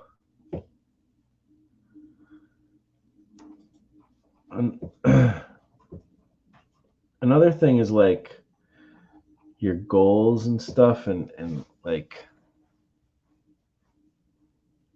I don't know. Everybody's process and goals are different. I wrote down um, kind of this idea of like what gets you to create and kind of get to your best creative self, I guess. Um, like what is it that gets you going? And I don't really mean about like actual like get you to work necessarily, because you should just sit down and work, like we've said. Like inspiration is in your butt, as Dede says, and I agree. um just get your butt in the chair and start do it. Like right now, like I don't have any specific inspiration to draw, so I just found an image on Pinterest and I'm just studying it and using it as reference to kind of play around and get the pen moving. Just get the pen moving. And then after this, maybe I'll do more art. Maybe I won't. I don't know. But at least I got myself like in the mode of creating, and I can build off of that. I can do something with that. But doing nothing doesn't get me there. So but like also just like again the process of like what like for me, like a lot of people like to do automatic drawing kind of to get started and get warmed up.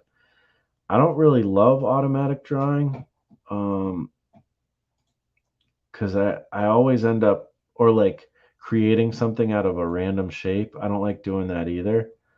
Um but some people do. And so like that's it's a good method for somebody, but I have to again be intentional about what works for me. Like drawing from reference is something that's meditative to me. That I just enjoy. Even if I don't get it right, I don't care if I get it perfectly right. It's just like kind of getting into this cross hatching and stuff and trying to map out these forms and stuff. Whereas other people, they just like to draw from imagination, and I wish I could be more on the imaginative side of things when it comes to just this relaxing, like just get in the zone type of art. But for me, reference, it's like it takes the pressure away of having to come up with something to draw. And it helps me to study things that, you know, and just get into that mode of drawing. And so I don't know.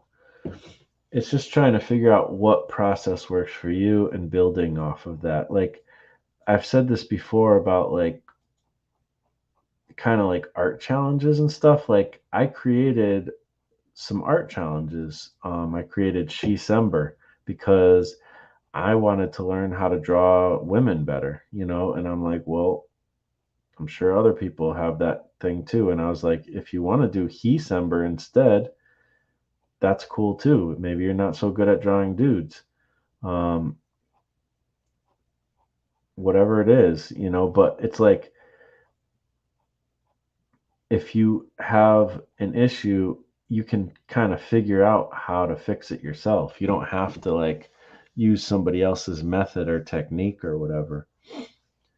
But you can, you know, there's nothing wrong with that too. I mean, Inktober caught on for a reason, you know, because it gets people to, and the whole point of that is kind of like get better at drawing with a pen, at inking, get less afraid of putting ink down on paper, you know, type of thing. Because that's something that people struggle with. That's something I struggled with at one point, you know. Not so much anymore, obviously. Not that I don't know if I'm good at it, but like, at least I'm not afraid to do it. And even do it in public, as is evident at this very moment. But like, there was a time where I used to be very nervous about just that kind of thing. So, anyways, so that's something that Jake Parker created for his own reasons. But like, you don't have to be Jake Parker to create that. You know, you can create your own today. What is the thing that you're having a hard time with? Let's hack that and try to figure out a way to like get better at it in your own way. Um,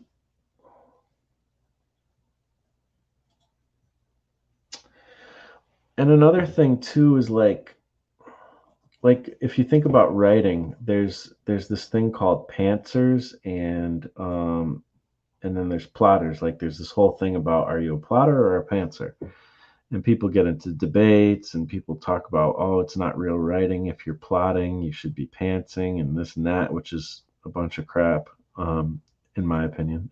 And then there's other people who are like, you'll never even get to a real story if you only pants.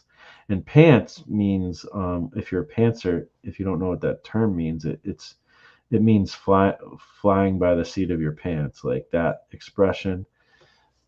Basically, just kind of going to the page and starting and just writing everything that comes to your head, or just it doesn't even have to be everything that comes to your head, but it's like you just kind of start and you go. It's like this linear thing, and you just keep writing until you have so and so many words down, and then you can either stop or whatever. And some people say that's like the only way you should write, but then there's other people like who are really heavily into plotting, and I don't know. So there's this whole debate, but the truth is what gets you to work, like what gets you going, what helps you to get your story down on paper in a way that gets you to write your story, you know. And you know, Stephen King is known to be like a pantser, you know, but there's eventually plot has to come into the thing, and that might come through an editor, that might come through, you know, a mixture hybrid of being a plotter and a pantser. You know, there's different things. So, but again, like to me, a lot of times, most of the time, probably it's the answer is be a pantser. No. The answer is that's really convenient for people who like pantsing. The answer is often a hybrid. You know, again, it's like there's no black and whites type of thing. That whole idea, even though I do believe there are technically some black and whites, but that's a whole other discussion. But that being said, when it comes down to it, a lot of things in life have are gray. There's gray areas, you know. uh, and and that's been a point that's been kind of pushed to death, you know, these days. Like a lot of people are making that point, thinking they're super smart, and I'm like, I've been thinking that since I was a freaking teenager. I don't know what what you guys are talking about, but whatever. Okay, that's cool. I mean, it's a good thing to learn, you know. It's also good to learn that there are absolutes too. Again, there's no one way, and there's no one size fits all when it comes to your creative process. Um, and I just think that we need to be more self-aware. I think that's kind of my whole point in this is I need to be more, because the thing is again, I get distracted by like other people's tips and ideas, and I get inspired by, oh, this person said they do it this way. Let me try doing it this way. That type of thing. And it's like, you get to a point where you never actually make anything because all you're doing is trying new techniques over and over and over and never actually getting anywhere. And that's why, the advice, some people don't like this advice, but for me, I pretty much usually agree with it. And that's finished is better than perfect. I'm that kind of artist where that is really resonates with me, and is helpful. It like frees me to be able to create that phrase or phrases like that. Some people are very much against that phrase. So it is what it is. Everybody's different. Everything helps people different ways. But to me, finished is better than perfect is so helpful. It's insane. Um, so that's what gets me past the getting caught up on other people's techniques. Now, the thing is there's been a lot of times, like I could just think even in my life, like I knew I wanted to be an artist since I was a kid, and somehow, some way, I'm a warehouse guy. Like there's people who knew they wanted to be an artist since they were a kid and they turned into a successful artist. It is what it is. Everybody's path goes different ways, blah, blah, blah. But that being said, if I was like insistent on this kind of thing, I mean, I was insistent enough to never stop doing it. But if I was insistent on this from the get go, maybe I would have gotten farther. Also, if I had learned better work ethic at a younger age, I probably would have gotten farther. If I realized that, yes, you can make a living with creative stuff, but you're going to have to work your butt off just like you're going to have to do in any other job, I think I would have maybe done better. Um, it wasn't until later on that I started having a better work ethic with things. So, but maybe I just wasn't ready for that lesson. But nobody tried to even teach me that lesson either, so I didn't know. So it is what it is. I'm not blaming anybody for anything. I'm just saying, like, there's that. But it's also this idea of like there's instincts that you might have. There's certain things like for some people their instinct is to take your time and make the best thing you can possibly make. Don't put out anything that's half baked. For that way of thinking paralyzes me personally. My instinct is put it out. It doesn't matter. It doesn't matter if it's good or not. Like just put it out. Or get it to good enough. Maybe is a better version of that. That's kind of more true to what I feel, but get it to the MVP, the what do they call it? The minimum viable uh what is it? Minimum viable product, but for us it's like minimum viable piece of art or something. And that can work for comics. It might not work for like fine art. I don't know. It's hard to say, but I mean, again, it depends on your goals too, you know. Uh, but for me, those kind of things inform me. When I hear, that Jack Kirby drew 3 pages a day often, more often than not, I mean, he did it that way also because he had to put food on his family's table, and that's how he did put food on his family's table. And there was a lot of artists at that time that did that kind of thing. Not all of them were Jack Kirby, you know.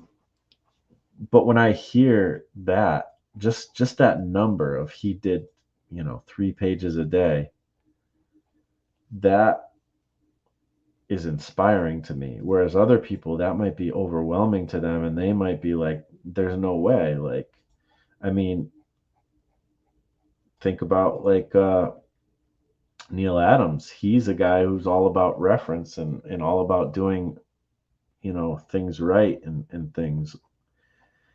And he's very much, even though he was a fan of Kirby and respected Kirby, those two people have two very different ways of doing art, and they're both great in their own way. And funny enough, the guy who was more on the productivity, let's just make stuff, like Jack Kirby was, had a lot less monetary success. Now, is it because his art wasn't good? No, it was because he just he wasn't really savvy, when it comes to business. But he certainly, I don't know, like, does can can um can Neil Adams hold a flame to Jack Kirby when it comes to just pure imagination and storytelling? I don't know. I'd say at least the evidence isn't there for his comic book work. Like, I mean, he's obviously did amazing comic book work, and I'm not saying he didn't have an imagination, but like comparing him to Kirby in that respect, I don't think he can hold a flame to Kirby when it comes to that. Did he create the Marvel universe like Kirby did basically? No. He did some awesome things though. And his illustration prowess is, second to none. If you look at some old Batman covers and stuff he did, I mean, his stuff is beautiful and it's correct, but it's also got energy. He's him and Kirby could play on the same field energy wise. They're both, it's hard to say who's better in that respect. I mean, it's hard to beat Kirby really when it comes to energy, but you know, Neil Adams could definitely bring it, when it came to the energy aspect of things. So all I'm saying though, again, is like we have to kind of double down on, we have to be um, cognizant of who we are as artists and kind of hack our own ways of doing things and trust our instincts more. And I need to, I mean, this is me almost more talking to myself, but I feel like hopefully this is helpful for other people too. But like, if you feel like making a mini comic and you're just like super excited about, like, yeah, I'm going to start just knocking out crazy amounts of mini comics, I think that's going to help me in my progress and just become a better storyteller and this and that. And then somebody comes and says, why would you put out like half baked work, like, and it gets you depressed and it stops you from doing that? That's not good, you know. But if you're like, you hear the advice of like, hey, like, do make your first comic. Maybe you come across a video and it's on YouTube and it's talking about making your first comic, and it's saying make mini comics. But you're like, I just want to make my graphic novel. I have this huge idea and I want to make the best comic I can possibly make. And that's what's motivating me. Like, I'm not going to put out, I can't, I'm not putting out half baked work. Like, are you kidding me? What are you guys are losers? Like, you know, if that's what resonates with you and that's how you feel, then don't make a mini comic. Like, you don't need to be making mini comics. You need to make your freaking your opus. Do that, because that, you know, I don't know. I don't know what Alan Moore did before, like Watchmen, as far as like comics. He probably did some anthologies and stuff, but that dude made Watchmen. Like, he took the time to make a masterpiece, for the ages. And I'm saying that loosely because every time I've tried to read it, I'm like trying to stay awake. But like, that's just me. That's because I'm a weirdo. I'm one of the few who doesn't get into Watchmen. One of these days, I'm gonna read it. I'm gonna actually finish it, um, just so I can say, like, hey, I'm somebody who is into comics. Because it's like, if you haven't read that or Dark Knight Returns, which I did read that one, you know, I still prefer Sin City over Dark Knight Returns any day, though. But anyways, um, but that being said, like, you know, if that's what really gets you going, is like, I'm working on my masterpiece. Screw this like mini comic stuff. Like, then do that, you know. And I gotta say that to myself. Like, I've gotten advice to do, you know, things at different times, and it's like, and it's not even advice from any like a particular person. It's like I just hear that stuff from different I hear different creators' approaches. And to me, it's like I'm thinking I need to like stop listening so much,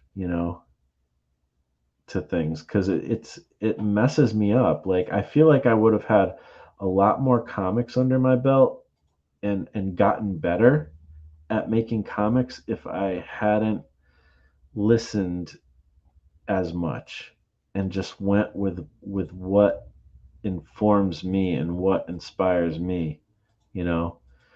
I mean, there's so much crap talk about Rob Liefeld, and it's discouraged me to kind of look at his stuff or even admit that there's been times in my life where I haven't really been super like upfront with my kind of obsession at times with Rob Liefeld, because there's so many people. Oh, he can't draw feet. He can't draw this. He sucks. Like, you're a hack if you're learning from him, and this kind of thing. Like, and it's like, no, that is what informs me. That's what inspires me, is like the certain type of creativity that he brought, a sketchiness to his line. Like, I don't have to draw exactly like him to be informed by some things.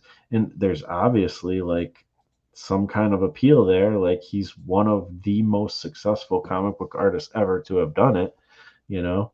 And just because he has success doesn't mean he's great.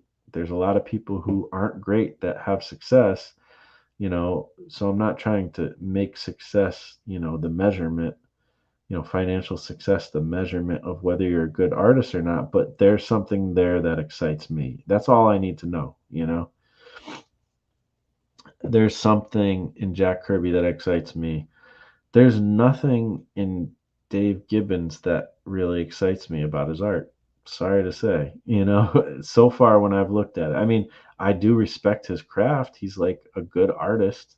Like, I can look at it and be like, objectively say, yeah, that's good art. But it's not interesting to me. I have zero. I would never, if I found out my art style was more like what he makes, I'd be like, I don't know if I really want to do art. And it's not because it's bad. Obviously, a lot of people love his stuff, but like, and I respect him. I watched the cartoonist kayfabe interview with him, and I learned a lot from what he was saying. Like, I have nothing but respect for the dude. But and I don't want to ever draw like Jim Lee. Like, even though some of that stuff, his stuff, I like. There's a lot of other examples, and it's not. It's just that's not what informs me, and I need to execute more and listen less, I feel like. Because that stuff messes with me and influences me sometimes a little too much. And I just want to encourage other people, like, do the thing that really puts a fire in under your feet and really gets you excited, like that thing, whatever that is valid. And also, again, look at what even you're naturally good at. Like, I don't want to draw lots of like intricate backgrounds necessarily. And I'm inspired by creators who don't draw a lot of intricate backgrounds. Um, but there's some people who, like, if they don't draw intricate backgrounds, they're depriving the world of something awesome because they're just really good at it and they have the patience for that type of thing. That type of thing excites them and interests them about making comics. There's some people who love working in 9-panel grids, and I'm like, please don't ever make me draw a 9-panel grid. Although I'm actually curious to experiment with that. But again,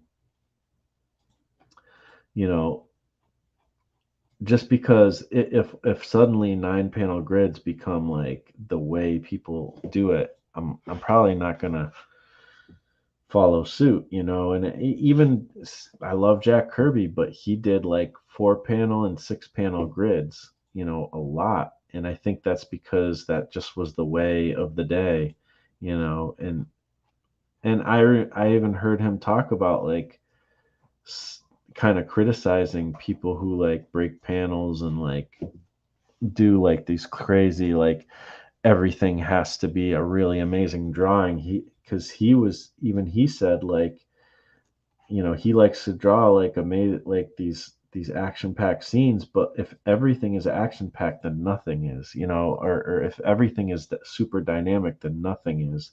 Like, I remember hearing him talk about that, and that's surprising coming from Kirby, but even he had certain sensibilities that were interesting in that realm. So anyways, hopefully you guys are kind of hearing the point I'm making, and hopefully it's helpful and inspiring in some way. Like I said, I'm just kind of playing with texture here. There's different cloth textures that are interesting, and stitching, and I don't know. I want to get better at texture because I feel like there's this thing in that people do, and this is something, again, move on the things that inform you and make you interested in making art. So like there's this thing that happens in comics sometimes where people's rendering techniques make it look like everything's the same texture. They draw rocks with the same texture that they draw shining armor, that they draw cloth, and everything has the same type of line. I've heard, Scott Williams be accused of that and stuff, that in his inking process, and other people, like, and it's like, so I want to avoid that because I really like different textures, and I don't know, I feel like I probably do that as well. Like, I kind of have the same texture for everything, and I want to figure out how to do better with that. And also, again, looking at Sam Keith's work, I'm informed by that. There's so many different textures in just one piece of art, and I'm like, wow, like that dude can draw his butt off, that's for sure. So anyways, I'm gonna get back to the chat here a little bit, and yeah, let's see. Ooh, Adam's here. What's up, Adam? Let's see, where was I?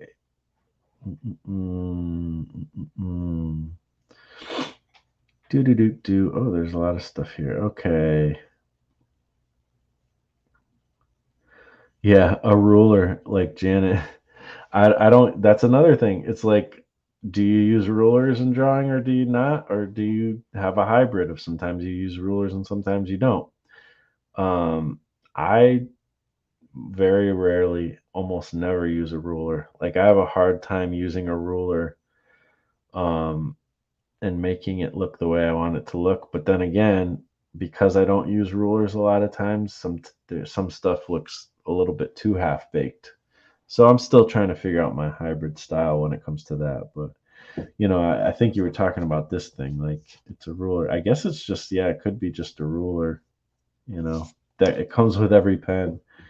Um, but yeah, but I wonder if it's like an Ames guide type of thing.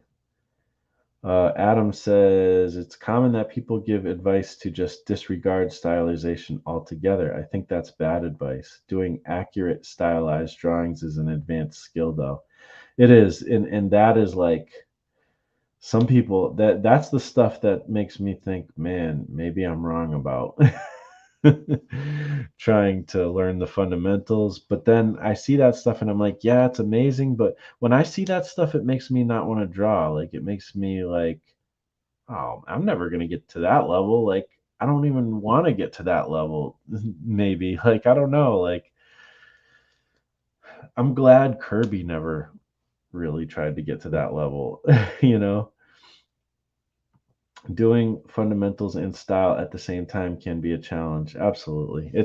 I agree 100%. And I'm not saying one is more important than the other. I think fundamentals are important. I mean, I'm sitting here drawing observational drawing, for a reason because I want to get better at this in this particular one texture. But I draw like gesture drawings and draw from life because I want to, get better at drawing. And I also just enjoy the process of it. Let's see. Adam says, I've been trying to level up my drawing skills with better perspective, better construction. Yeah, construction and perspective are two that I really need to get better at for sure. But it can really kill a good drawing and take the life out of it. Yep, totally. Uh, Dede, I am definitely a pantser if that is how you spell it. I think that is how you spell it. It's twice as much additional work to get it accurate and maintain gesture, flair, and style. Yep, I agree. And kudos to those people who are able to do that. Like it's amazing when people do.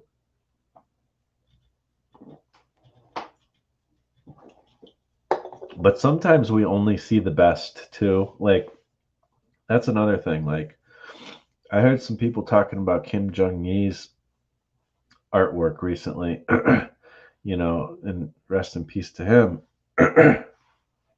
But you know, Kim Jong Il is like every artist's favorite artist type of thing. Even though to me he's not my favorite artist, but I do really dig what he did. Um, he was amazing. But that's kind of the type of art that's like, oh yeah, he can draw everything, awesome. Like it makes you want to stop drawing because it's too good almost. But I don't want to stop drawing. I love drawing. I do it more for more than just trying to be the best. I don't think being the best is that interesting anyway. I don't think that the pursuit of being the best is interesting. But that's a whole other story. I think I've done a video on that actually. um, but but I've heard some people say, yeah, well, he was really good at drawing this, this, and this. But actually, if you ever see him try to draw this and this and this, when he was taking requests and stuff, there's actually, you could see there's some stuff he's actually not that good at drawing. But the thing that's amazing with him is what he can draw. He can draw it at like any angle and this and that, and he draws it in detail and he goes right in with ink and no pencils and this and that. It is what it is. But even he has deficiencies or had deficiencies. So that's another thing to keep in mind. A lot of times when you see people's art, you're seeing like their best, the things they draw the best. But make them draw a horse, and you might find a different thing. Some people are good at drawing horses. Have them draw humans. Maybe their humans look like horses. I don't know. uh, let's see where else. What else we got? Doo-doo-doo. I lost my place a little bit here. Yes, drawing from life helps. I think I mean, I love drawing from life, and I think it can do nothing but help. Like, even people who do cartoony stuff, even if you do an abstract style, even if you do um, just whatever, very stylized stuff, you'll find it's funny. You'll find some of the people who look like they have the most messy styles or the most abstract or cartoony stuff.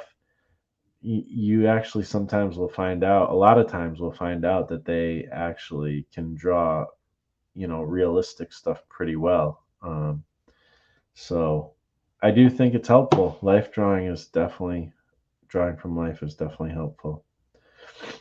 But that being said, sometimes I can't do cartoony anymore sometimes because I like to do drawings from reference, but I am if I'm not the type of artist. I know there's some artists out there who will like get people to pose and stuff for like every shot in their comic, or like and take photos and just collect a lot of reference. And yeah, I'm not going to be doing that personally, but I respect that when people do that. Like, that's a whole, and some people find enjoyment even in doing that, or they just feel like that's what they have to do to make the work they want to make. And I do use reference. I really encourage reference. I think that everybody should be using reference. I think you can't really help but draw a reference. Like, anytime you draw anything, you're drawing from, at the very least, the reference of the memory of something,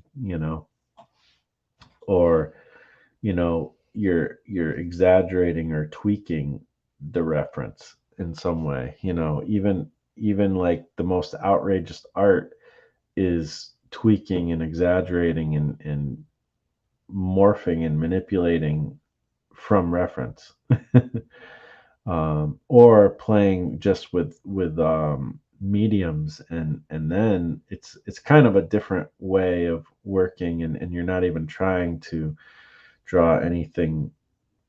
It's just really super abstract, and that's kind of a whole different thing, but it's still based on something often, if not always. Seven says, man, I just found Jake Parker last week. Christopher Runtsman, who's also awesome, and Rodgon. I think I've been seeing some of that person's videos, but I might not know who that is. I'm not sure. Gave that final push to start pages, but Marsh, Frank, Dede, and Joshua got me my inspiration to start with researching. Awesome. Hey, that's the thing, is like, it's kind of like when you are a musician, a lot of times you dig into like one of your favorite musicians, and you find out, oh, they were inspired by this person, and then you look up them and they're like, oh, they were inspired by this person and that person, and you look up those people, and the same thing happens with artists too. And yeah, it's awesome.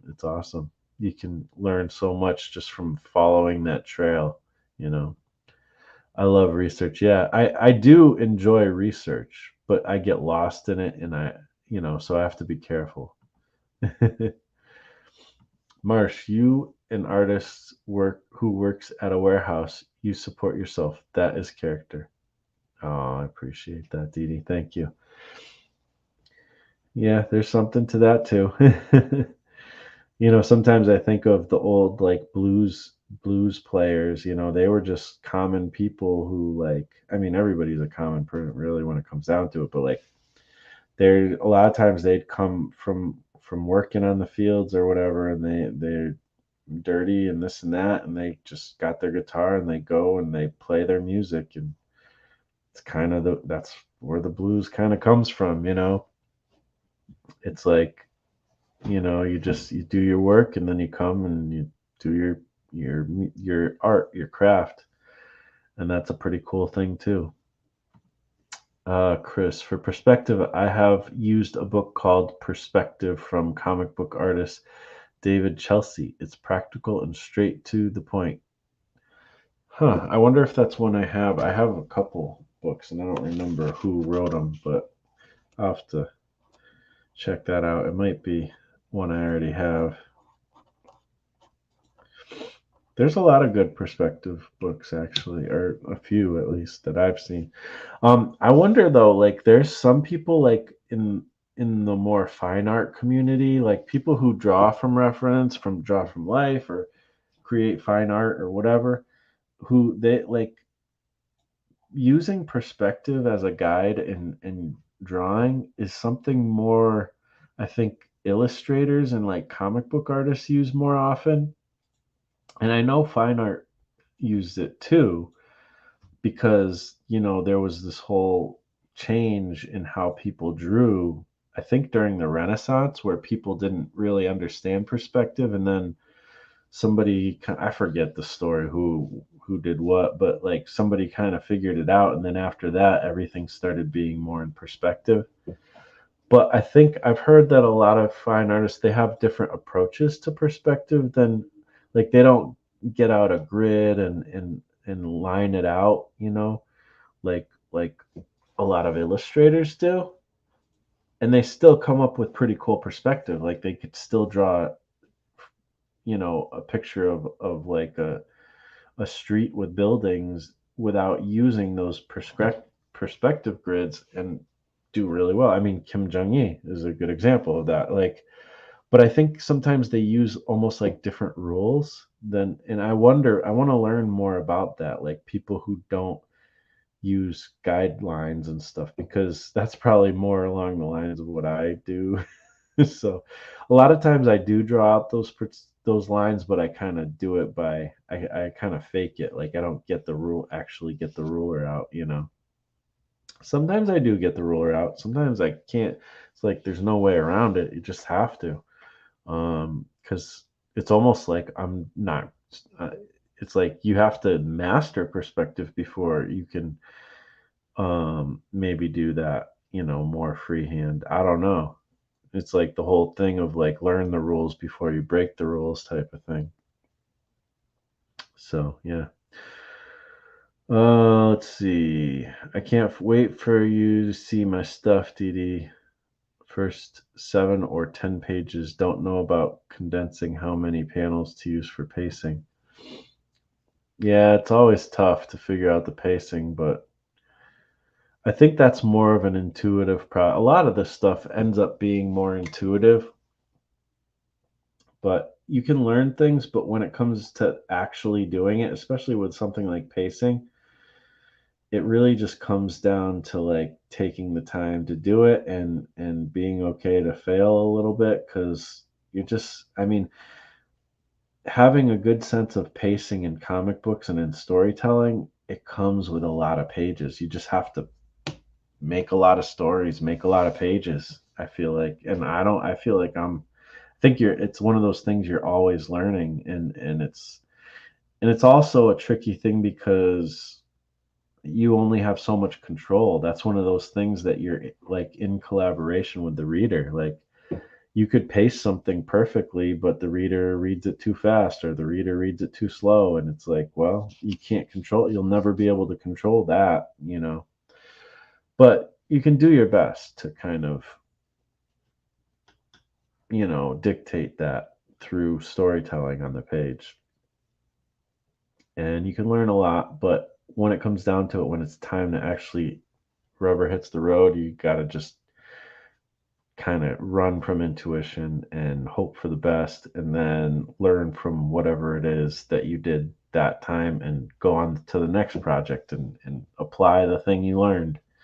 That goes a lot along with what I'm saying with this whole idea of kind of um, figuring out your process by being um,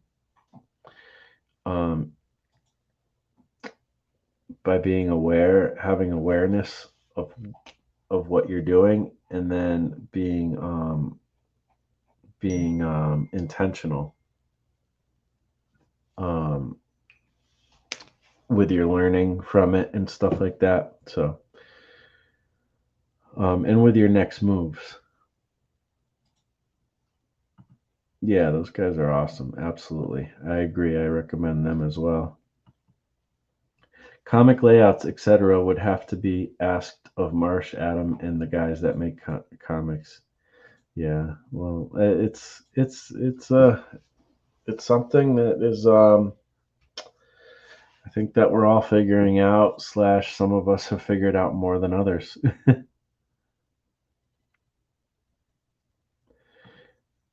Comic books are overwhelming, and you know, if I have my ways, I'm going to get you more involved with comics, Dede.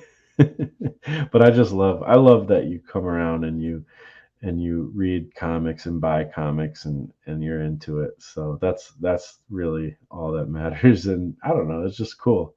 It's cool to see you be into comics. um, but I don't know, like you were doing that coloring of that fairy the other day, Dede, yesterday, and I'm like, I seriously was like thinking, and still am thinking, like, what can I commission? Maybe I can commission Dede to help me like do color a cover sometime or something. Like I just think that would be super fun. So and you're obviously good at color, so and I would want it to be hand done too. Um so yeah. Gary Hodges has good story. Yeah. I mean, I haven't read it yet still. I'm sad to say, but I'm working through comics, trying to get to read everything that I'm excited to read about. It's still in my backpack. I'm still wanting to read it. I still have to read Joshua's comic too. I read some of it originally when he was putting it online. Let's see. Neil Adams is another one lost this year. Yeah, like Kim Jong Yi. So many. I have to share my stuff soon, for tomorrow is not promised to anyone. Yep. That's a big thing that motivates me as well. Tomorrow's not promised. Marsh, have you looked at much of Milt Caniff's art? Yeah, he's the one who did oh, I can't think, is it like Little Abner, I want to say, or I'm pretty sure I've looked at his stuff, but I need to look at it more. Let's see.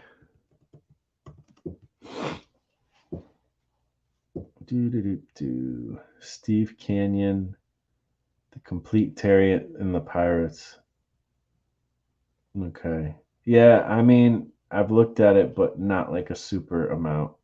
I need to, you know, I try to get into these older, like, um, I try to get into everything art wise, uh, especially these classic cartoonists and stuff. But yeah, I'll have to dig into his stuff more. Let's see. I've been really into his comics lately, especially huge influence on Jack Kirby. All right, cool. Well, and you are missing out on all the fun by doing it. Let's see. Ooh, I want to hear the answer to this question. Dede, have you ever considered trying to make just like a simple 3-panel comic strip? I kind of feel like I already know the answer because I kind of asked similar question before, but I like reading the lives of artists as much as studying their work. Yeah, that's I would agree. That's awesome, both of those things. Thought about it for like 5 minutes, Adam. Uh, I think to make something that short would have to be funny. In my mind, it would have to be. I'm not that funny. Oh, you're pretty. You can be funny. I've seen you be funny, and the Barbie comics. I mean, that's literally the same thing as making comics. It's just you're not drawing it. Like take those Barbie pictures and you know draw over them, and it's a comic. I mean, it is a comic. You can make comics with photos. That counts, you know. So in a way, you have really made comics, um, and it's like composition, like you. It's kind of funny, Dede, because you're absolutely talented enough to make a comic, and I already know you got stories going on in your mind and stuff, but it's just not, again, people have to, the same thing I'm talking about here, like being informed by your own creativity. Like Dede doesn't want to make a comic.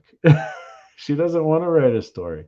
She knows what she's into, she knows what she feels like she doesn't want to do. Like, you don't have to. But it's funny because you come into these comic, live streams, and we can't, us comic creators, like it's kind of like a drug. Like we want to spread our disease because we don't want to feel so bad about our our addiction. I don't know. It's kind of seems that way sometimes. uh, let's see. With the help of a light box. I mean, comic illustrators have used light boxes as long as they've been around. That's for sure. There's nothing wrong with using a light box. Let's see. Comics are too much linear work. You don't have to do linear work. You do your commissions. You could draw like people's pet comics, people's pets. I don't know. I mean, is Peanuts too much linear work? Like, how many lines are even in one comic strip? There's probably like maybe 50. Probably not even that many. Um, but no, I get what you mean. I mean, that's, again, I'm not trying to convince you. Like I said, that's why you have to have awareness, of what you want to do and what you want to be, and you move forward in that direction. The Barbie photos are fun, Dede. The one of Janet and Arlene, for example, that could be inspiration. Yep. Let's see. She's into photography more than she's into making a comic. Wouldn't want to draw it. Yep. Let's see. Crafting the joke first, then the drawing is next, and writing jokes is an art. It is. It is. Jokes are like one of the most um jokes are like one of the most uh efficient methods of storytelling, I would say, or like one of the shortest forms of storytelling. I mean, the one panel comic or a meme, even a meme is technically a comic. Um, or if not very similar to a comic. I mean, is it Gary Larson who did the Far Side and other, like Family Circus, like one panel comics? Those are those are comics, and they're some of the funniest ones. Some of the most entertaining, some of the most relatable. I mean, honestly, I almost feel like what's his name? How I can't I think of like the most famous, Norman Rockwell, American painter. Like, in my opinion, his illustrations are basically comics. um they're they're just like one step away from like a one panel comic. And maybe not even a step. Maybe a step transcending a one panel comic. Anyways. I respect comic artists for what they do. I just don't have the patience for long projects. That's one thing I can definitely relate with you, Dede, because I feel kind of the same way. I have a hard time focusing on a large, long project. But if there's anything that I've done that with, it's been comics, and I guess I've proven to myself that I can do it because I have, you know.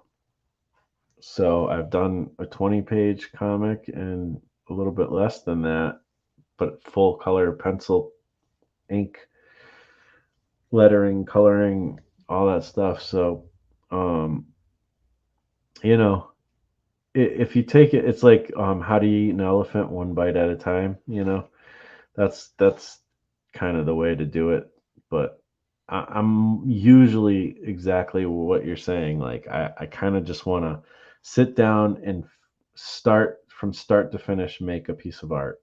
It's rare that I go back and try to finish it another day. Like even with music and albums and stuff, like making a song, if I can't finish most of it in one sitting, and even if I do, I may never get back to it. If I finish like most of it, I may never get to the point, get back to it and actually finish it.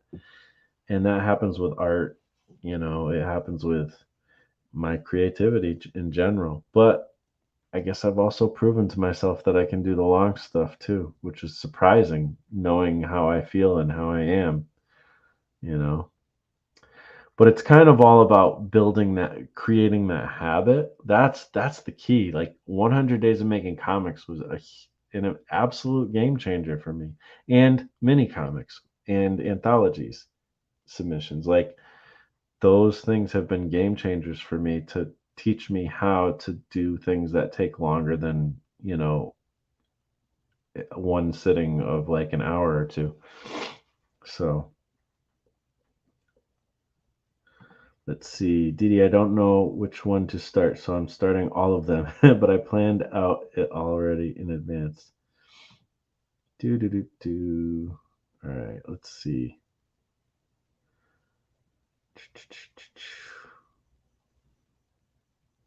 Uh, some of the stuff you guys are kind of talking to each other, so I don't want to get too into it. I do portraits for pay, people and pets. The rest is all about inspiring and helping others. Also, you would say your journaling is more others based? I feel like it's when I see it feels like it's um expression because you have like themes in your like mixed media stuff and exploration. Um yeah, I don't know if I fully trust the it's about others thing because there's too much expression in some of that stuff. But I think I know what you mean. Like you probably do some of that and didn't think of it that quite that way. Or I don't know, but yeah, I don't know. Let's see what else. Need to head out, guys. Okay, thank you for hanging out with us, Didi. I really appreciate it, and thank you for the super chat. You rock. Thank you as well. All right, let's see. Seven says, "Agreed, Marsh. I don't want to be a 10. I want to leave room for important. I don't want to be a 10. I want to leave room." I think you're kind of talking about like the idea of like trying to be the best or trying to be perfect or anything. And I agree. Like, yeah, that's kind of, it's like there's, oh, room for improvement. Okay. Yeah. Cool. Milk Connifted Terry and the Pirates and Steve Canyon. Yeah, I got to look more into his stuff for sure. Addiction comic making Marsh. Well, I'm not going to Artistic Addictions Anonymous. Already have reverse Tourette's syndrome. I yell out compliments like, "You look really good in those pants, slimming." That's funny. Reverse Tourette's syndrome. That would be kind of like a funny skit or like movie or something. That's cool.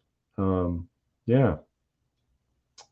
All right. So I am going to be on tomorrow again, and I'll be talking with Fue Storm, and we're gonna have some fun tomorrow. Probably do some more art. I don't know. We'll see. We'll see what the evening holds. And then again, I'm gonna be doing. I am gonna still do live streams, but they're not gonna be on a specific regular basis.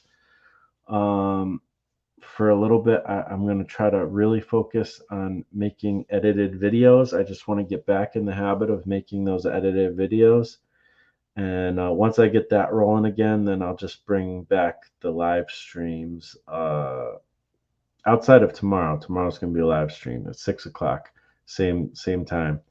Um, but after that, I'm going to be focusing on edited videos for a little while, and then I'll get back to live streams just kind of randomly because I love hanging out with you guys. I love just, doing these live streams and drawing and chatting about all this stuff. So that's not going to ever really stop because that's just something I like. But yeah, other than that, I really appreciate you guys hanging out with me. And wow, I've been on over 3 hours and I didn't even mean to. I thought it was going to be a short one, but I guess not. But I've had fun hanging out with you and I really appreciate you guys being around. And we'll see you again tomorrow. All right. Have a great night, everyone.